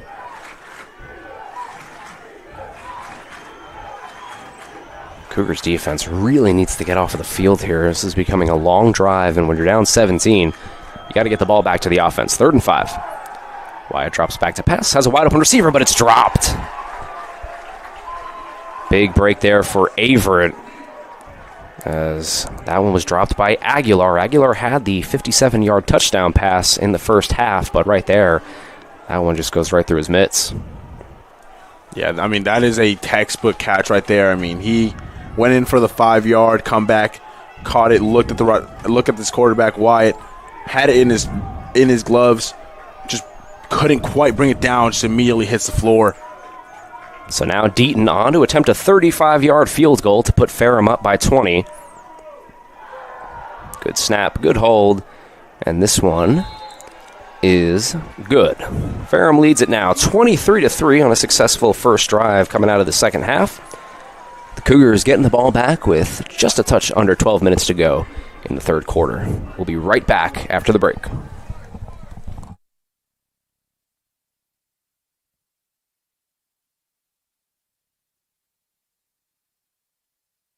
Averett University provides all you need for your future through learning that embraces all of your infinite potential. With flexible online and on-campus programs, affordable tuition, and over 50 majors and programs.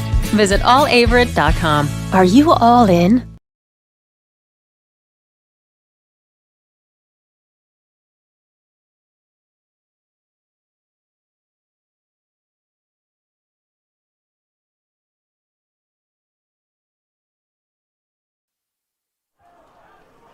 And welcome back, everybody, to the Averett Sports Network. Thomas Heaney III and Luis Martinez here in the third quarter of play at Daly Field, Frank R. Campbell Stadium.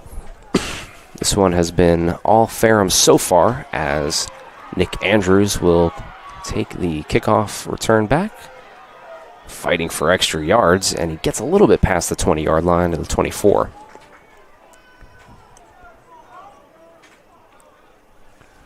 We're going to need to see a lot of improvement from this Averett offense here, as they've been punting quite a bit today. I mean, a lot of 3-and-outs, a lot of gritty plays, a lot of mistakes, and just can't find the end zone after that first big drive there by Ethan Ross. 4 punts to be exact so far in the first half, and this is a team that didn't punt at all in the first half in their Week 1 victory over NC Wesleyan. This one is going to be a run to Soto, and he'll pick up maybe, we're going to give him forward progress, so it'll be about a gain of 4.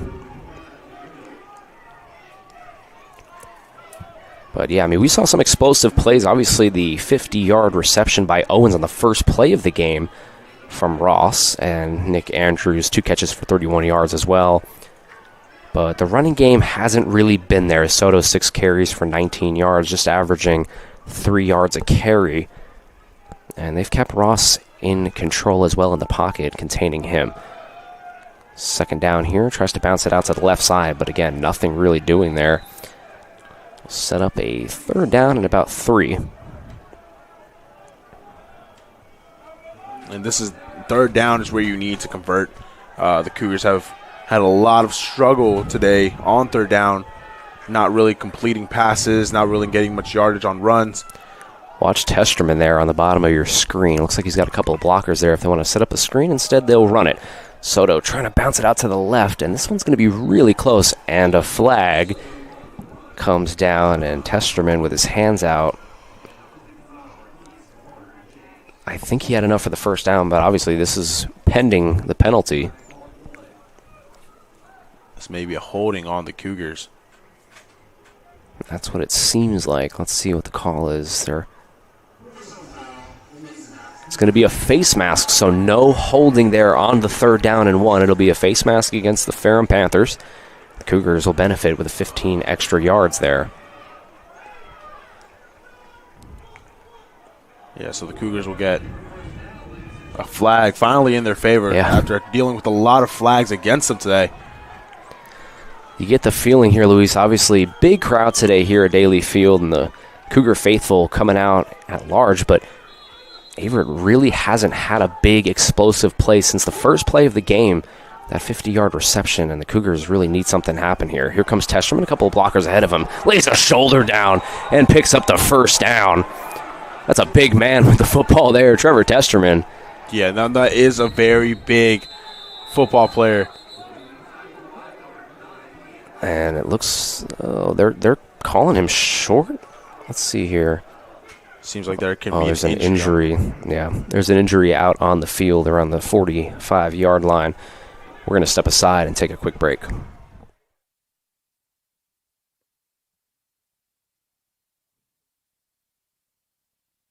Averett University provides all you need for your future through learning that embraces all of your infinite potential. With flexible online and on-campus programs, affordable tuition, and over 50 majors and programs.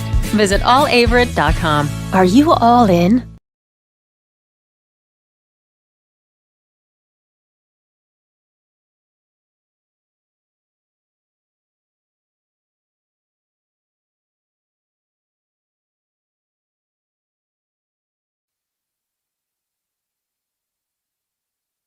Is inclusive, encompassing, inspiring. Averett University provides all you need for a future you deserve through learning that embraces all of your infinite potential with flexible online and on-campus programs like our newest programs in entrepreneurship and psychology, with more coming soon with affordable tuition and 24/7 support. It all leads to you becoming a catalyst for positive change. Visit allaverett.com. Averett University. Are you all in?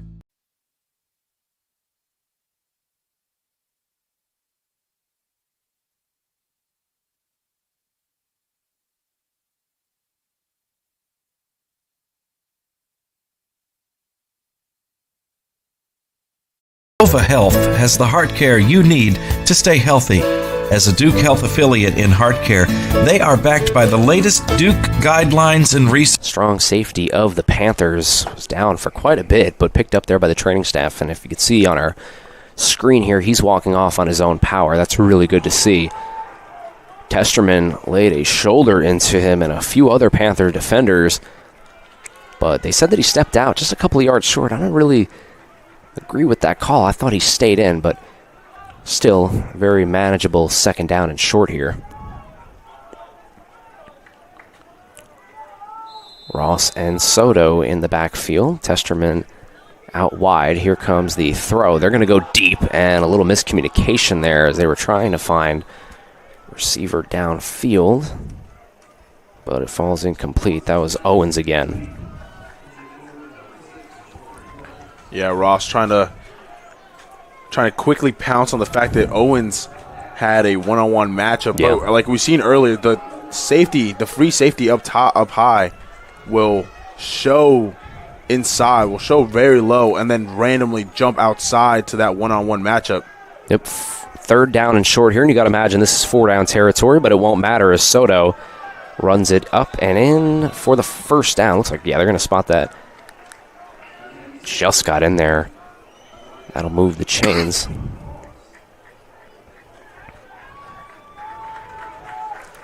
So some movement here on offense for the Cougars. 4 punts in the first half, but thankfully the face mask call, and the Trevor Testerman screenplay that went for about 15 yards has got them into Ferrum territory. Ross in shotgun again with Soto to his left. They're going to throw. Ross going deep, trying to find Watlington. He dropped it. Had Watlington there, and I think he's going to want that one back, as that was a pretty good throw, but he couldn't come down with it. Watlington there in the end zone with his hands on the ground. Oh, just missed it. That was the play right there, Luis, that could have brought Averett right back into the game. I mean, that was a amazing throw there by Ross. Watlington had a lot of pressure on him, but seemed like he almost brought it down. Seemed like he almost had that one to the crib. Really close there, and it's going to set up a second down and 10 off of the incompletion. Ross trying to find Watlington deep.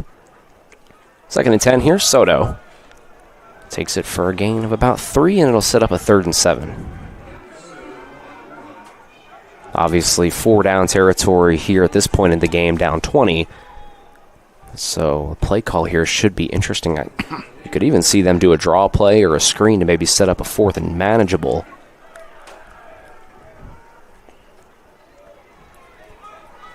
Yeah, the Cougars are going to have to convert, especially on these long 3rd downs. They're going to try to have to make something out of this. Keep your eye on number 80, Trevor Testerman. He's been the guy on 3rd down and mediums so far in this game.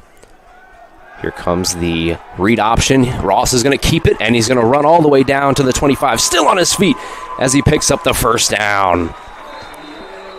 It seems like the ball came loose. It looks like the ball did come loose. They're ruling him down, I believe. Yeah, the referee's ruling him down. The Ferrum sideline wanted that ball to go the other way, but down. Yeah, they're going to rule him down. Yeah, that's a great run there by Ross. The terrific call there on the read option. That's a play where he could give DeSoto, but he saw the space and decided to keep it and run, and wisely picked up the first down. Yeah, I mean, we've seen Ross do a lot of great things with his legs, especially that arm of his. But there, he decides to take it himself. Seems like Ross is a little banged up. And Ross is actually going to have to come out of this play for at least one play. We saw this in week 1 also. And so for Averett, as I fumble through my depth chart here, trying to figure out who's coming in. Brock Hoffman. Freshman. Thank you, Luis. And a flag. And it's going to go against Averett. It'll back him up 5 yards.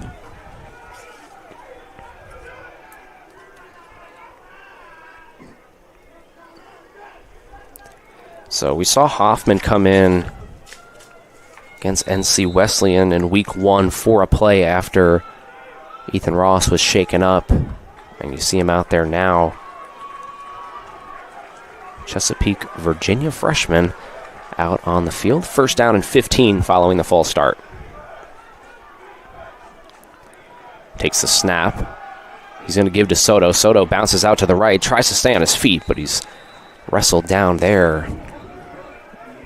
Gets back to the line of scrimmage and a little bit more. 2nd down and 9.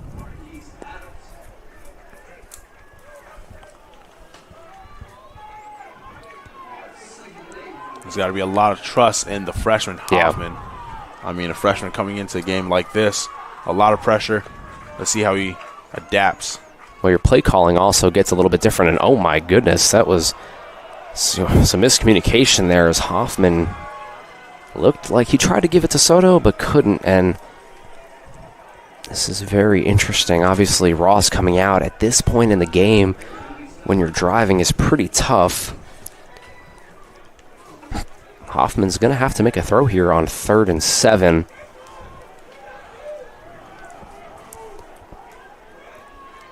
I would imagine, Luis, you're probably going to see a quick throw here, like a screen or something to Testerman or Soto. Let's see what happens. Have to pick up some yardage. There we go. It's going to be a short throw, and that one is going to be spiked down to the ground. It might have been deflected.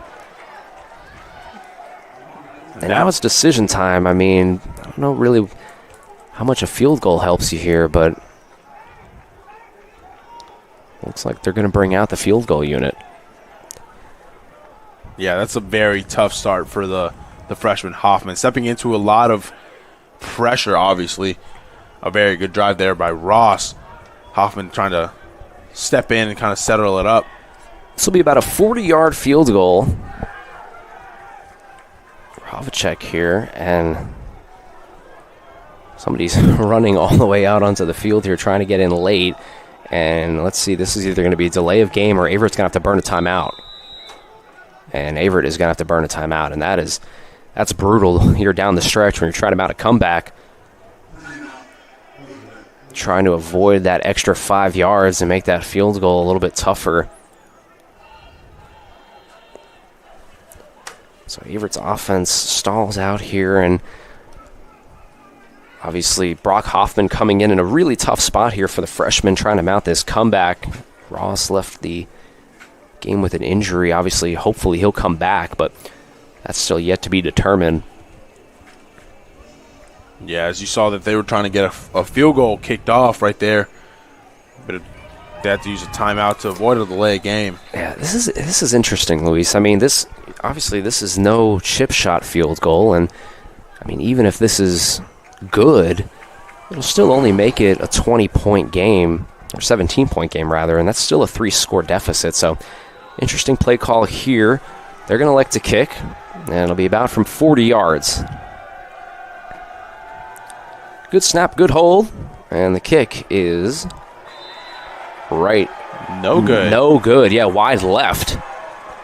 And wow. So now Averett, spoils that opportunity there to try to get points on the board. It's wide left. Wow, yeah, like you mentioned, Thomas, that was a very risky move. I mean, it wasn't exactly the easiest of field goals, but do you really trust your freshman kicker to go ahead and make them with such a high-pressure situation? Yeah, that's a tough kick to make right there, and obviously it just misses a little bit wide left. And now Ferrum in full command of this one. And, backtracking a little bit to that last drive, you think about that play with Watlington towards the left side of the end zone, almost a touchdown.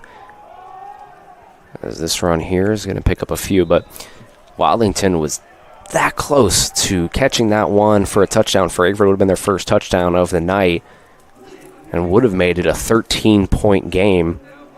Instead, it's incomplete, and then Ross leaves the game with injury, and then you kick the 40-yard field goal, and it's wide left. So definitely a tough draw for the Cougs.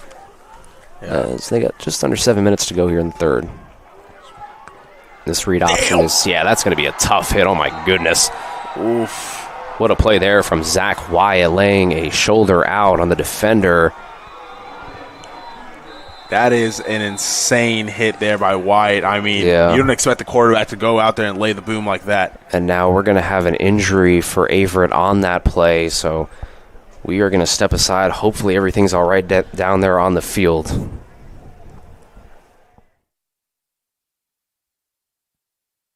Sova Health has the heart care you need to stay healthy. As a Duke Health affiliate in heart care, they are backed by the latest Duke guidelines and research, providing our community with enhanced quality health care. Whether it's cardiac screening or emergency heart care at their accredited chest pain center, they provide quality treatment close to home. Sova Health, heart care to live your healthiest life. Visit online at sovahealth.com/heart.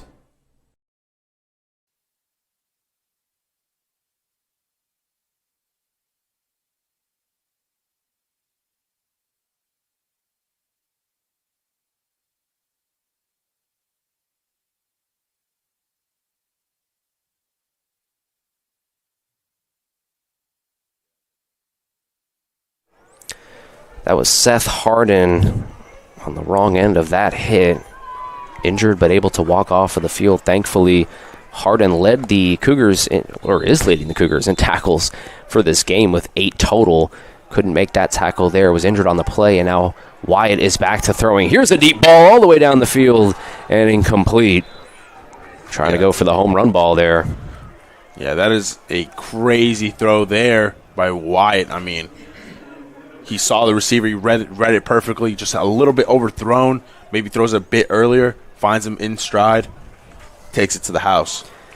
Yep, and instead we're going to have a 2nd down and 10 following the incompletion. Talked about it during there. Here's a couple flags down here. Here's another deep ball all the way down the field. It's going to be dropped incomplete, but we'll see what the flags are. Looked like it was a pre-snap penalty, so could be offsides or could be illegal motion. Let's figure this out. It is going to be an offsides against Averett, so they're going to give Ferrum 5 extra yards, make it a 2nd and 5.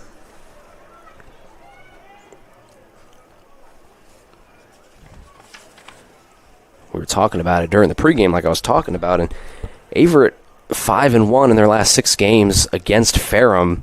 A couple of blowout wins also. Their only loss in their last 6 was in 2021 when they lost by 7. These games are normally pretty competitive, and so it is a little bit surprising so far how this game has played out, and the Ferrum Panthers up by 20.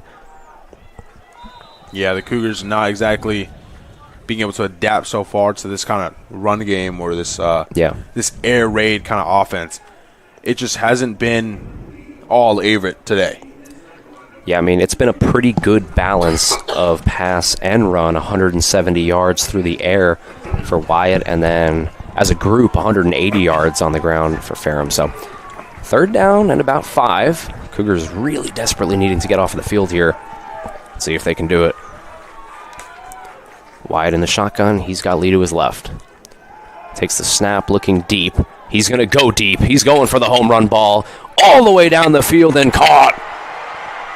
And down at the 1-yard line. Wow, what a play there. And what a throw. I think that was Aguilar again. We'll check for you, but there it is. There's the home run ball, and he connects. Yeah, that was Nathan Aguilar. I mean, that's the 2nd one of the day. He's having himself quite a bit of a game so far. Yeah, that's going to put him well over 100 yards of receiving. Here comes the run by Lee. Tries to get into the end zone, and he does, and that's going to be a touchdown for the Ferrum Panthers, extending their lead here 29-3, and this is a statement being made at Daly Field. Yeah, this is quite something here as the Cougars have no answer for this deep threat there for Nathan Aguilar and the quarterback Wyatt, as well as Lee on the ground. The Cougars are not having a great day so far.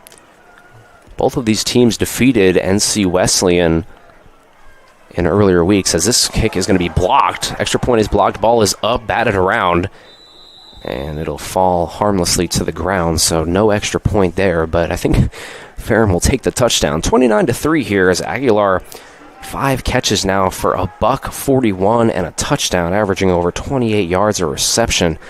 And he has been a lot to handle for this Cougar secondary. Yeah, now we sit back and think it's 29-3, and it's it's definitely quite a score so far. Yeah, Averett now. I mean, this is definitely, I'd be lying to you if I said I wasn't surprised here. I mean, this is definitely not really what we were expecting here. These two teams normally play each other pretty tightly. Yeah, absolutely. And in that first quarter, Averett, first play of the game, 50-yard reception to Jeremiah Owens. But they stall out, kick the field goal. Ferrum answers with a touchdown. And really, ever since that moment, Averett has had a hard time getting back into the game. They had that first down and goal from the 3-yard line, but fumbled, and it kind of felt like at that point it was going to be hard for Averett to come back.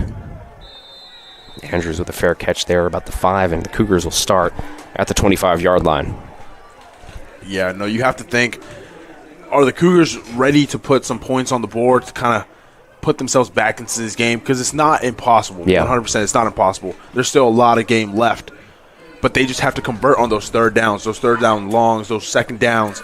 They have to move the sticks and have to be smart on these passes, these runs.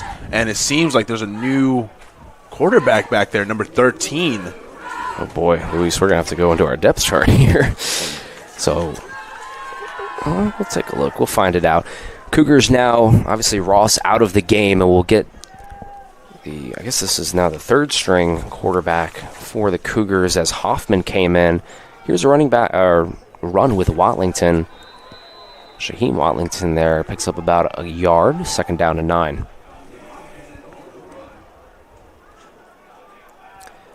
And number 13, Louis de Julio. There you go. So the new quarterback in for the Cougars. And like you talked about, I mean, NC Wesleyan made a crazy push in week 1 against Averett. They were down by 20 points in the fourth quarter and cut it to a one-score game.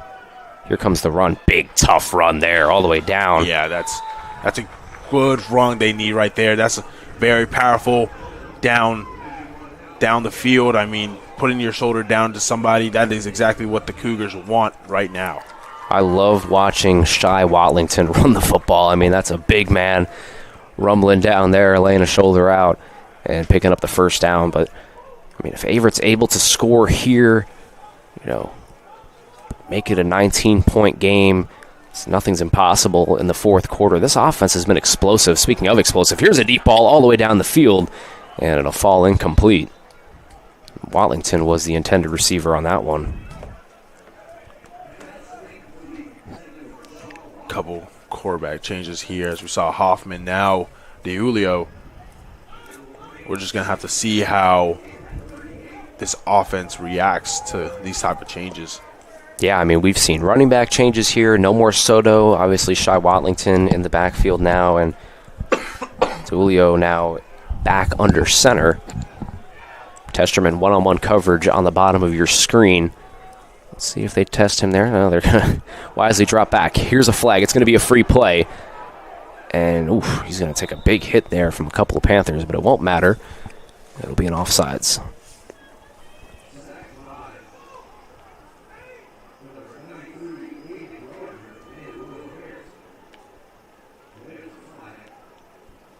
Now, still waiting to see what the flag is. There is a possibility it could be false start, but I believe, yeah, it's going to be offsides. Yeah, we get the offsides call for the Cougars.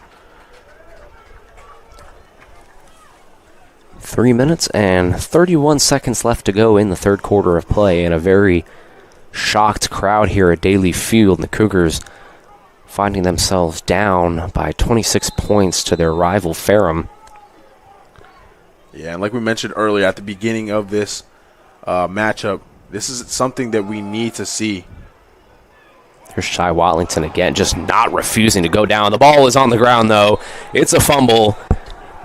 And let's see who picked it up. Ferrum says they have it, and they do. Shy Watlington loses the handle of the ball. It goes to the ground, and yet another Averett turnover, and it looks like somebody is hurt there also. I mean, this is really tough here for the Cougars. This is an injury. We are going to step aside. Hopefully everything is all right on the field.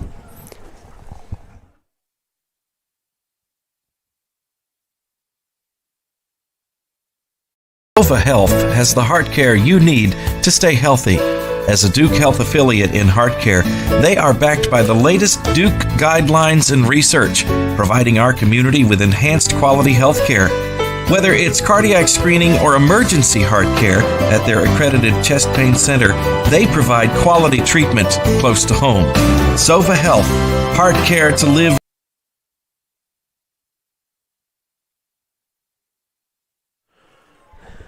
Back following the injury timeout to Owens, the receiver. He was able to walk off on his own power, but the fumble, and now the Panthers back with the ball. This read option is going to go for -2 yards.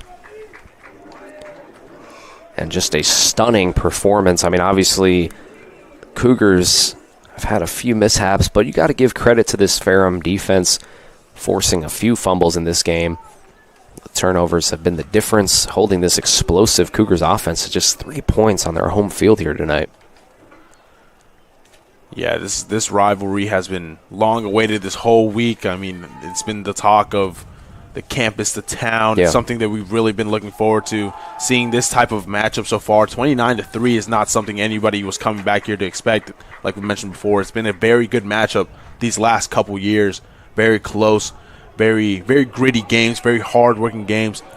For the Panthers to run away with this is absolutely shocking. Yeah, it is shocking, and obviously this is going to leave a sour taste in the mouth of this team. Obviously, there's still a whole quarter to go, but if it keeps going like this, it's definitely going to be tough to come back from this. But you're still, Averett, if they do drop this, they'll still be 2-1. It's just trying to come back from this. But right now, the focus is on this 3rd and 9 and trying to get off of the field.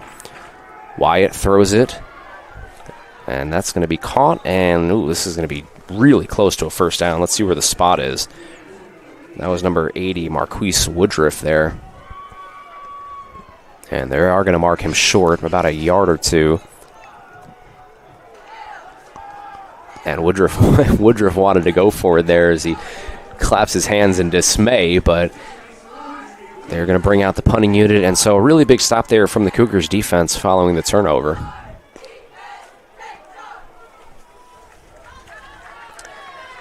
And it'll bring out William Hutton. Hutton, the 6'5" punter. Freshman coming out here. That is a very tall punter right there. That's a big punter. He lays this one all the way down, and that is a beauty of a punt from the tall punter, Hutton. He gets it inside the 5-yard line, and the Cougars are facing a long way to go to the end zone. We will stay here with you as just under 2 minutes to go in the third quarter of play. The Cougars have not scored since the first quarter. It was a chip shot field goal made and on that first drive, and they have not scored since. Trying to get some points here late in the game.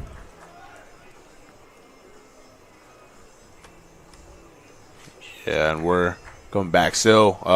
DeUlio in the backfield under center behind Matthew Isome. And Soto back there as well. Trying to get out of their own end zone here. This is a rough start. Rough place to start a drive. Here comes the snap. Soto takes the ball, bounces out right, trying to get out of there, and he does a little bit. He picks up about a yard.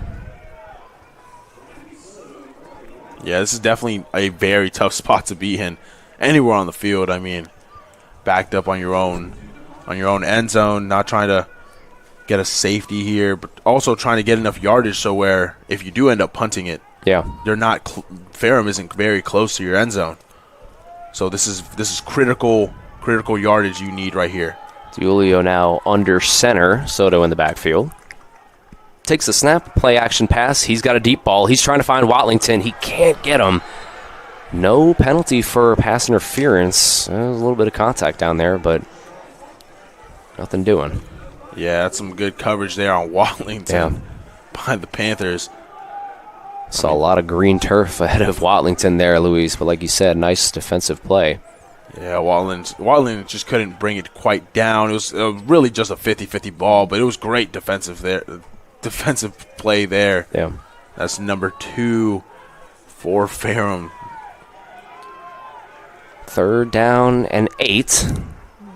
Julio now takes it, rolls out right, trying to find somebody, and he can't get Watlington. And it'll be another 3 and out for the Cougars on a night that has seen a lot of those. Yeah, so like I mentioned before, if you are in a position like this and you do end up having to punt it, you're not exactly in a good distance to where you're putting them at the opposite side of the 50. No, they're close enough to where they could be at the 50, maybe the opposite 40, maybe your own 40, depending on how far the punt is. Yeah, and you got to give some credit to William Hutton there. Obviously, punters don't get a lot of love, but you got to give him some love there for pinning Averett inside of the 5. This punt is going to be high, not too deep. Fair catch to the 40, and caught there, and Ferrum will take the ball there. We're going to take a quick break here on the Averett Sports Network and join you when we return.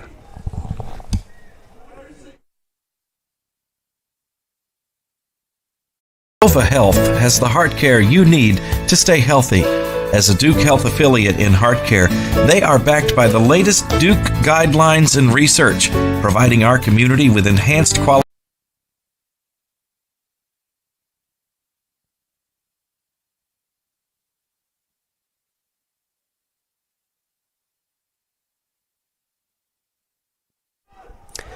First play of the drive for the Panthers. It'll be a gain of about 2 yards, 2nd and 8. Ferrum just trying to drain out this clock here as they will do just that. We will flip sides. End of the third quarter. Ferrum 15 minutes away from a big victory here in Danville, Virginia. 29-3. Cougars, big uphill battle to go. We will take a break here on the Averett Sports Network again and join you for the fourth quarter of play when we return.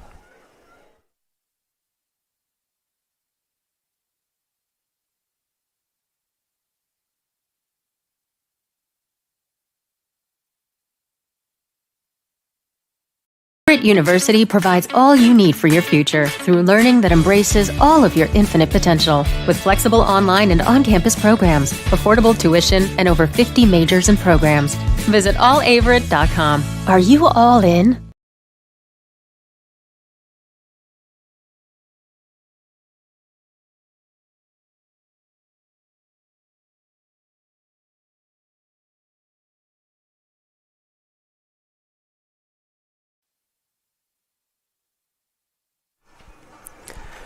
Welcome back, everybody, for the fourth quarter of play between Averett and Ferrum. This beautiful night in Danville, Virginia. ODAC matchup. It has not been a beautiful game for Averett, though, as they trail this one by 26 with 15 minutes to go.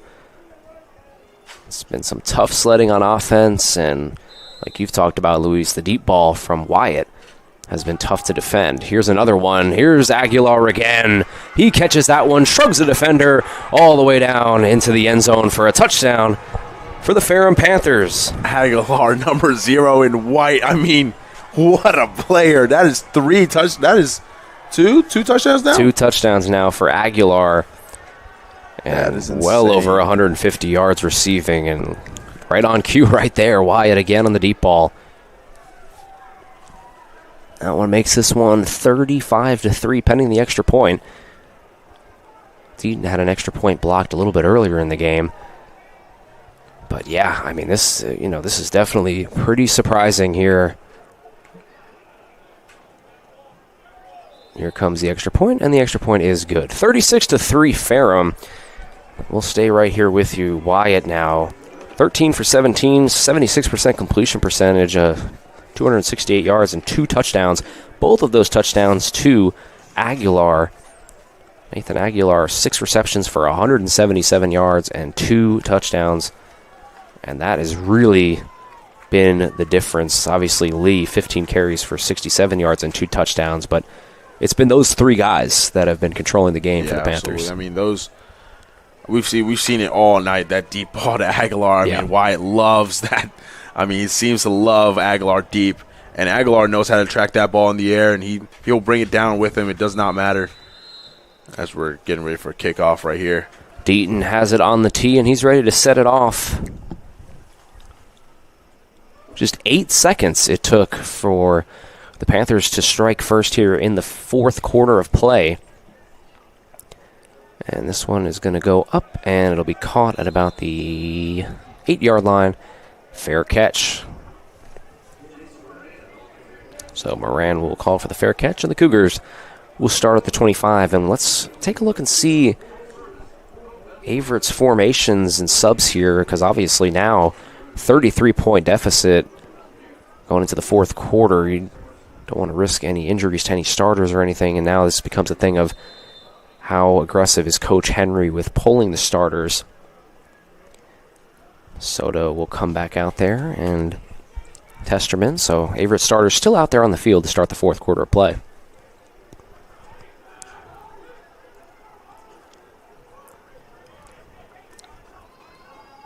Shotgun set here. Andrews in motion, and it'll be a handoff to Soto, and that's really been the story for the Cougs on the ground today. Just nothing really going on.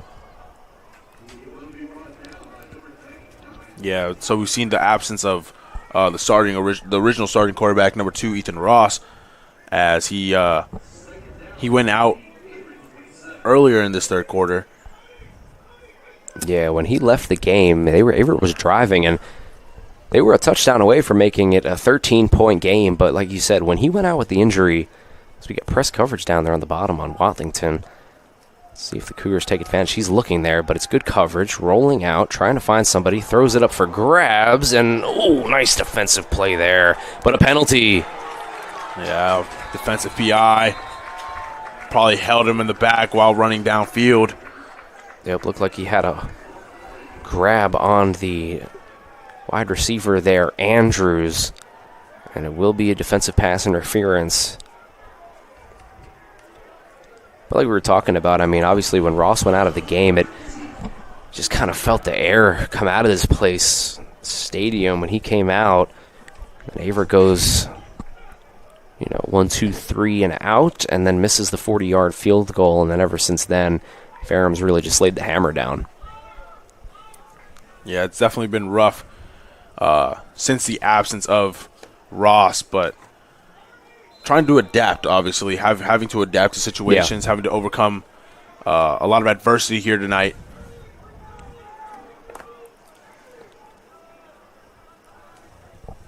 Louis DeLaou here trying to get something going, and that one is going to be stuffed up behind the backfield.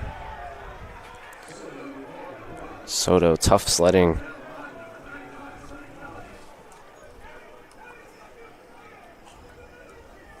Yeah, definitely a rough offensive night for the Cougars on both ends, really, as that D-line has struggled to stop that run from Lee, as well as get any real pressure on the quarterback Wyatt for the Panthers. Just one sack by this Averett defense, and it actually came on the first play of the game for them on defense. Here's a play-action pass, good protection, trying to find Testerman deep, but it's underthrown and incomplete.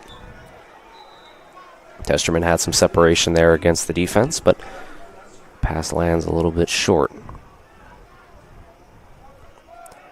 Yeah, saw Testerman, just didn't have enough arm behind that throw. And it looks like Hoffman is back in the game. So, little musical quarterbacks here as we're moving around following the Ross injury. Hoffman comes in following that underthrow. And it'll set up a 3rd and 10. Cougars trying to get something going here and get a touchdown. Good protection, trying to find a receiver, and it's tipped and caught.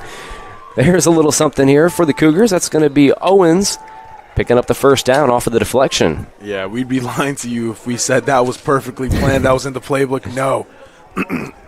That is 100% just being in the right place at the right time, and have a great reaction there by number 6, Jamari Owens. So the freshman Hoffman there. Sometimes all you need is a little bit of luck to get you going. And he gets a first down there off of the deflection. Let's see if the Cougars can now move the ball a little bit more.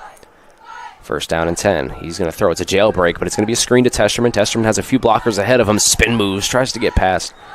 And he'll pick up a good gain of about 6, maybe 7. And then he'll set up a 2nd down and short.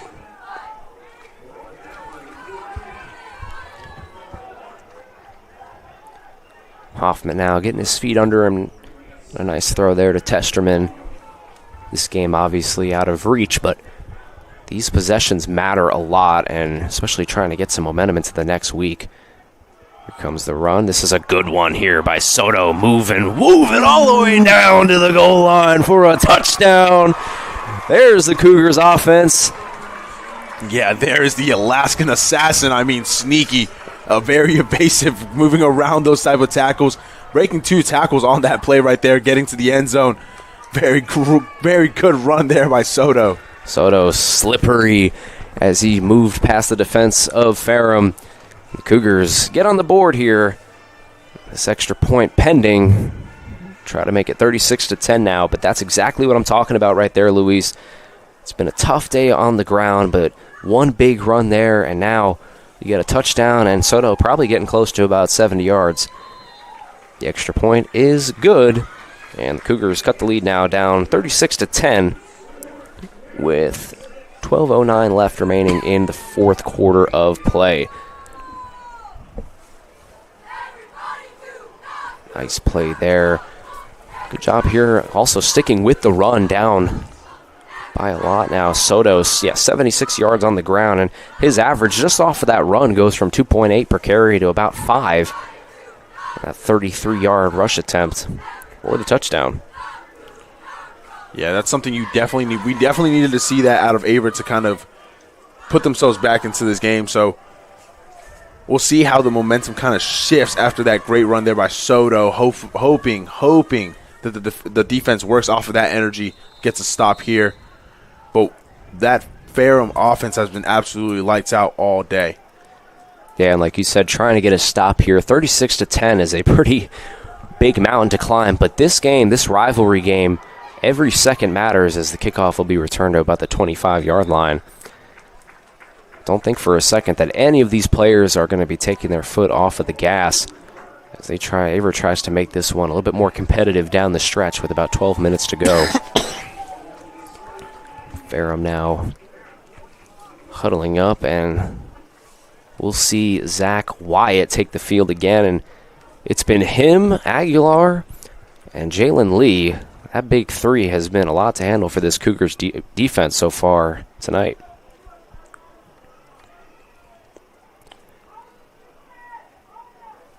And all of them still out there here for Ferrum. First down and 10. Here goes Lee, gets the handoff, makes a man miss, makes another man miss, spin moves around, and it's going to take all 11 guys on the field there for Averett to take him down. See, that's something in the backfield especially.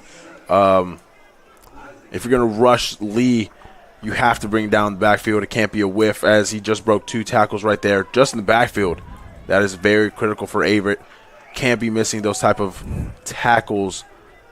Those have to be completed. They have to be brought down. Yeah, I mean, it goes from about second down and 12 to about second down and 7 just off of that effort by Jalen Lee. They'll bring this clock all the way down. Just trying to drain it out here if you're Ferrum. Averett trying to get off the field and get the ball right back to the offense. Here comes the rush by Lee again. Look at the shiftiness. Moving in for a first down and a gain of about 11. Yeah, that number 5 in white, an absolute beast in the backfield. I mean, this is not what you want to see here in a 36-10 game. An injury on the field for Ferrum. So we will step aside for this injury timeout and join you when we return.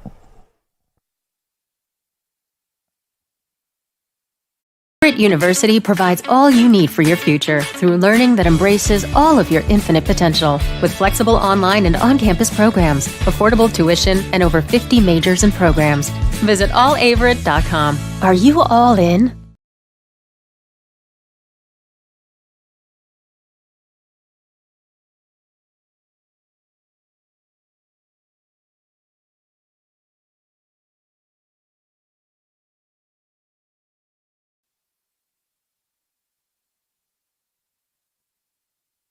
Is inclusive, encompassing, inspiring. Averett University provides all you need for a future you deserve through learning that embraces all of your infinite potential. And we are back following that injury timeout. Everything seemed to be okay down there on the field. And we'll have a first down and 10 following the Jalen Lee rush attempt. As I think, let's see, 70 yards now on the ground for Lee. 2 touchdowns following that big rush on second down and 8.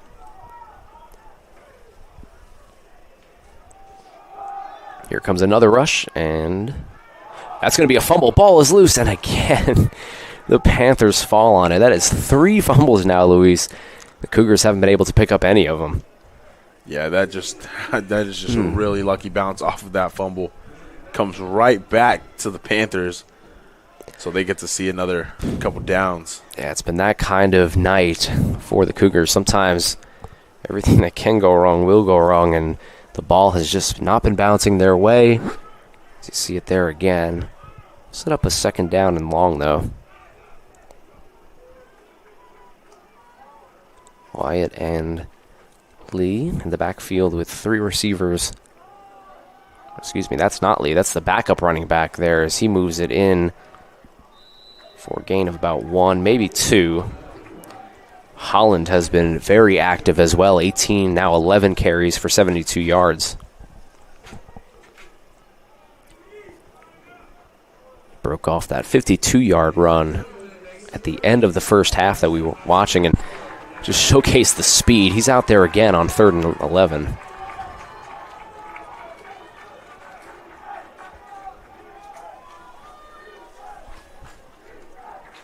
Just under 10 minutes to go here at Daly Field. The Cougars down by 26, but a 3rd down and 11.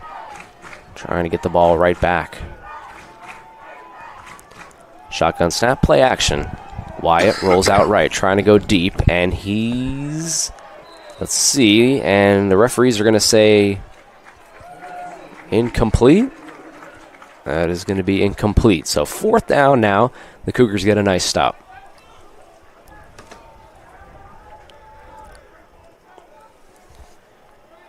William Hutton now, freshman punter, has had a nice day. Pinned Averett inside the 5-yard line on his last punt.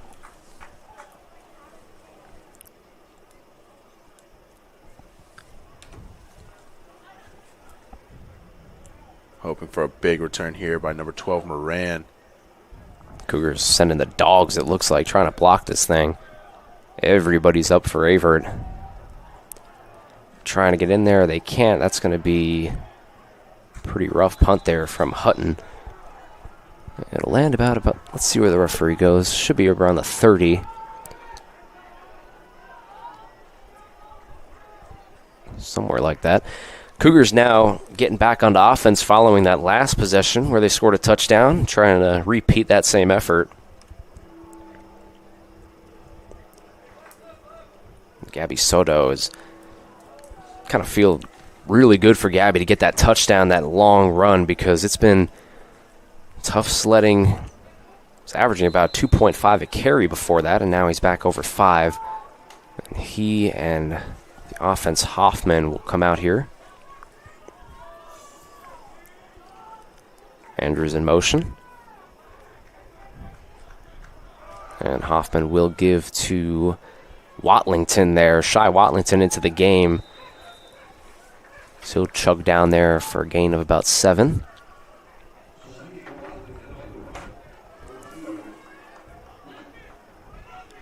Shy's had a pretty good day on the ground so far. 7 carries for him and about 37 yards. He's the second leading rusher for the Cougars tonight.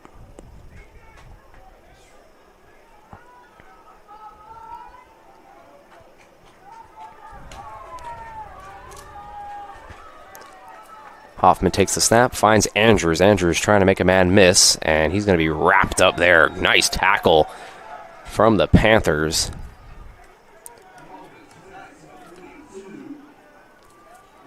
That was a very quick pass over to Andrews, but the Ferrum defense just quick to react, not making a lot of mistakes out of this defense. I mean, they've been pretty good all day. They've had a really solid game, especially when it comes to the passing. Ross, before he got injured, only was completing about 47% of his passes. No touchdowns and 150 yards, so now Hoffman, same kind of thing. 3rd down and long. Watlington gets the carry, and he's going to be bottled up there again, and just nothing doing for the Cougars, and I'm going to assume they're going to bring out the punting unit.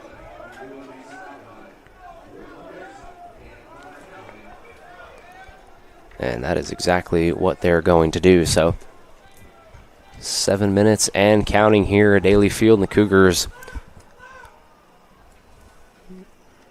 still can't find their footing on offense. They got a touchdown on their last possession, but they get the ball right back here and go 3 and out.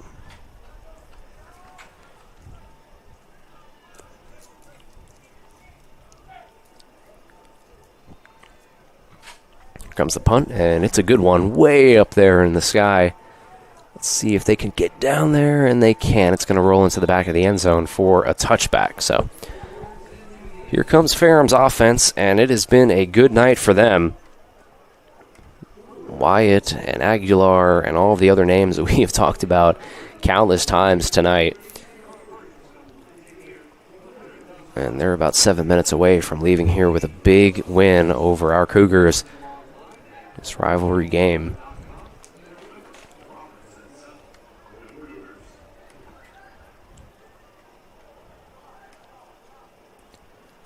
And let's see if Wyatt comes back out there. Obviously, the score being the way it is, wouldn't be surprised if Coach Sherman took him out.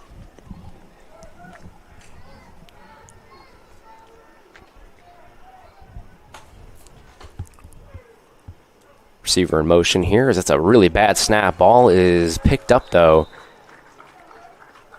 by, it looked like maybe Holland, the backup running back. That is a very scary position to be in. I mean, bad snap, quarterback's not ready for it, ball loose. Ferrum very lucky to have retrieved it before any defensive players got into the backfield. Wyatt staying in the game here in the second down and long, following that loss of about 5 yards.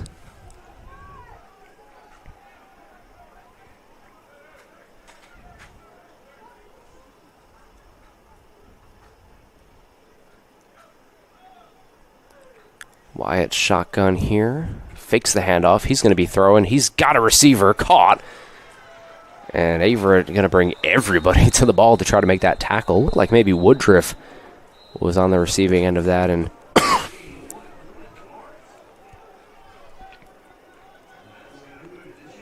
that is going to pick up a first down for Ferrum here as they're in endgame here with 5 minutes to go. Trying to make this the last possession of the game. Try to chew that clock.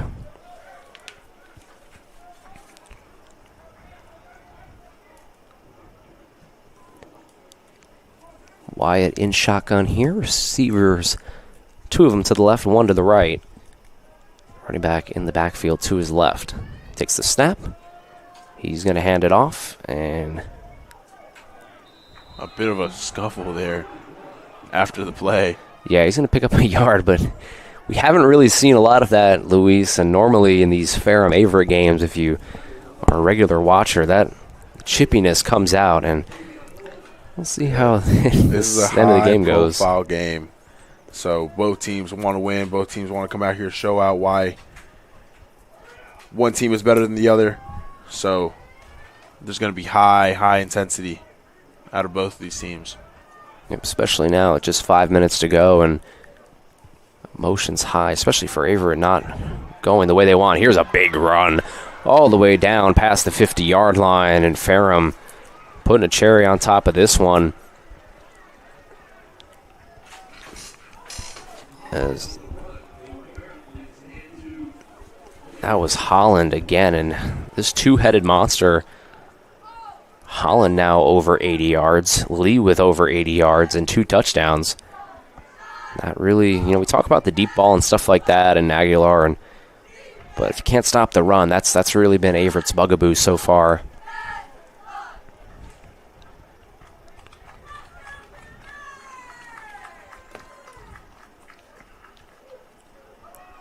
Comes another run. It's Holland again, and this one won't go for much, as that was number 28 on the tackle for Averett. Like Hamilton also in on that. Second down and medium.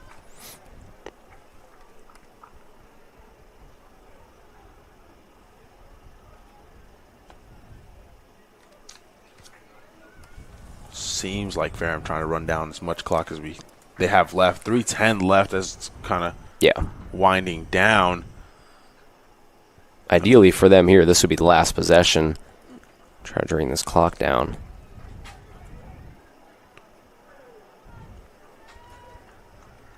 Wyatt over to Holland. And this one is going to be stuffed up here, so it'll create a third down and about 5. Looking ahead here for the Cougars, they're going to go on a big road trip from October 5th through the 12th. They're going to head to Washington and Lee. That'll be in Lexington, Virginia. That'll be their ODAC opener. And then they'll also travel to Bridgewater. That game in Washington and Lee will be at 5 p.m. So 2 big road games coming up here for the Cougars.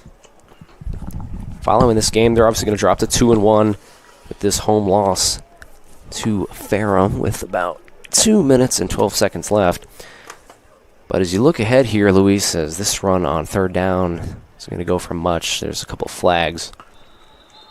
Yeah, I'm going to see what the officials saw on this play that we possibly couldn't. Obviously the 2-minute warning coming up here as well, but this is definitely a tough stretch for the Cougars. This will be their last non-conference game, and they'll finish up non-conference at 2-1.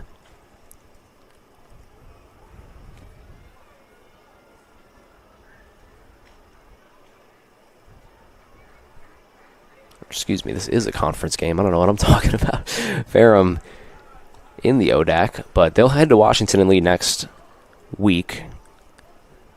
Then Bridgewater, and then after that, homecoming, which should be a really fun event. Obviously, always so much fun here in Danville, but it'll be against number 10 Randolph-Macon, so that'll be a great opportunity for the Cougars to possibly make a statement here. That'll be on the 19th of October. This timeout will take us to the 2-minute warning. 2 minutes left in this game in the fourth quarter. We'll be right back after the break.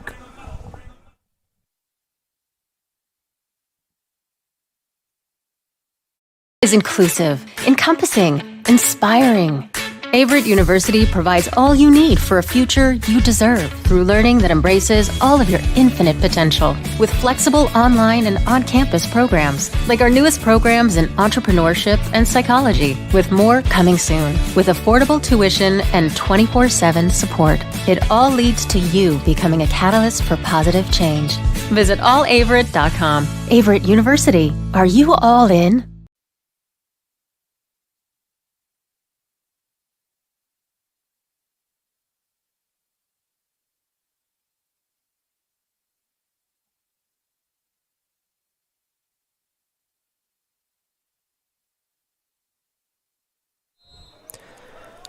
And it'll set up a 3rd down and 1 here, and if they're able to pick this one up, they might be able to drain it out for the rest of the game. Here comes Lee, and Averett didn't make it easy on him there. I think he's going to be stopped for no gain. Set up maybe a 4th and short.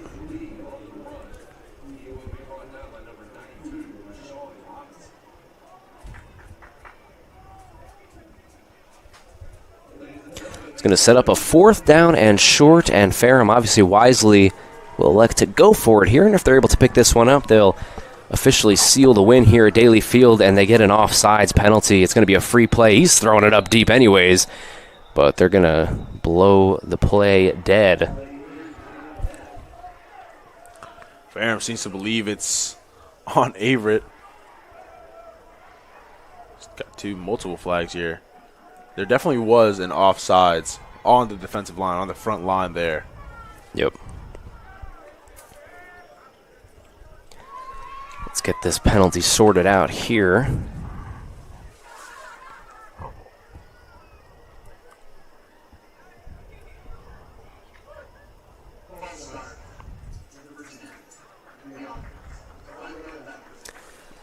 And they will back this one up. And now I imagine that they might punt. They still might go for it here. It will be a timeout for Ferrum. Ferrum is going to call a timeout, probably bring their punting unit on. We will step aside for just a moment and join you right back after the break.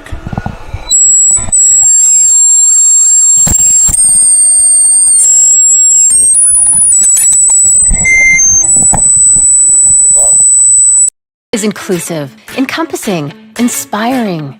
Averett University provides all you need for a future you deserve through learning that embraces all of your infinite potential with flexible online and on-campus programs like our newest programs.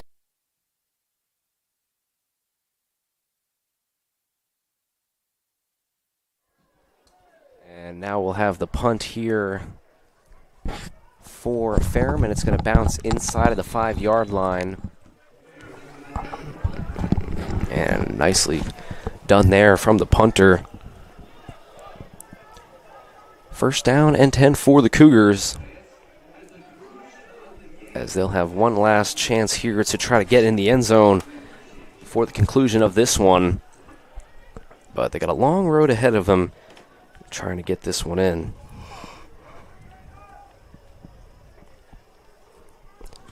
This is definitely not the type of game anybody wanted, especially not here in Danville, Virginia. So a long road ahead for the Cougars here with a minute and 17 seconds to go. They'll start out in the shotgun, and they will run it here with Soto. He'll take the ball down, gain of about 6 yards, and the Cougars, I would assume here, are just going to try to drain this clock out, although wouldn't be surprised if Coach Henry tried to get one last push here and score before the game ends.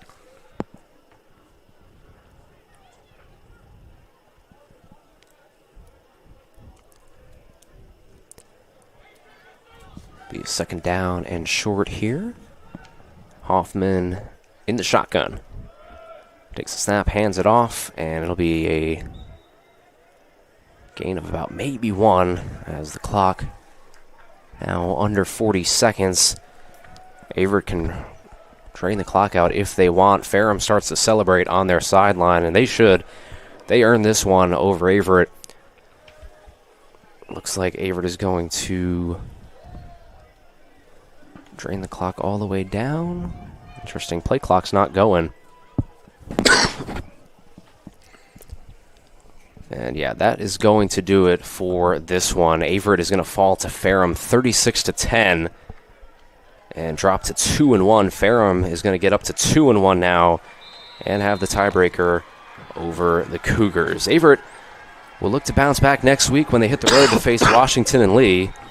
And what promises to be a pivotal matchup for the Cougars, trying to get that 3rd win and their first ODAC victory. For all of us here at the Averett Sports Network, Luis Martinez, I'm Thomas Heaney III. Thank you so much for tuning in.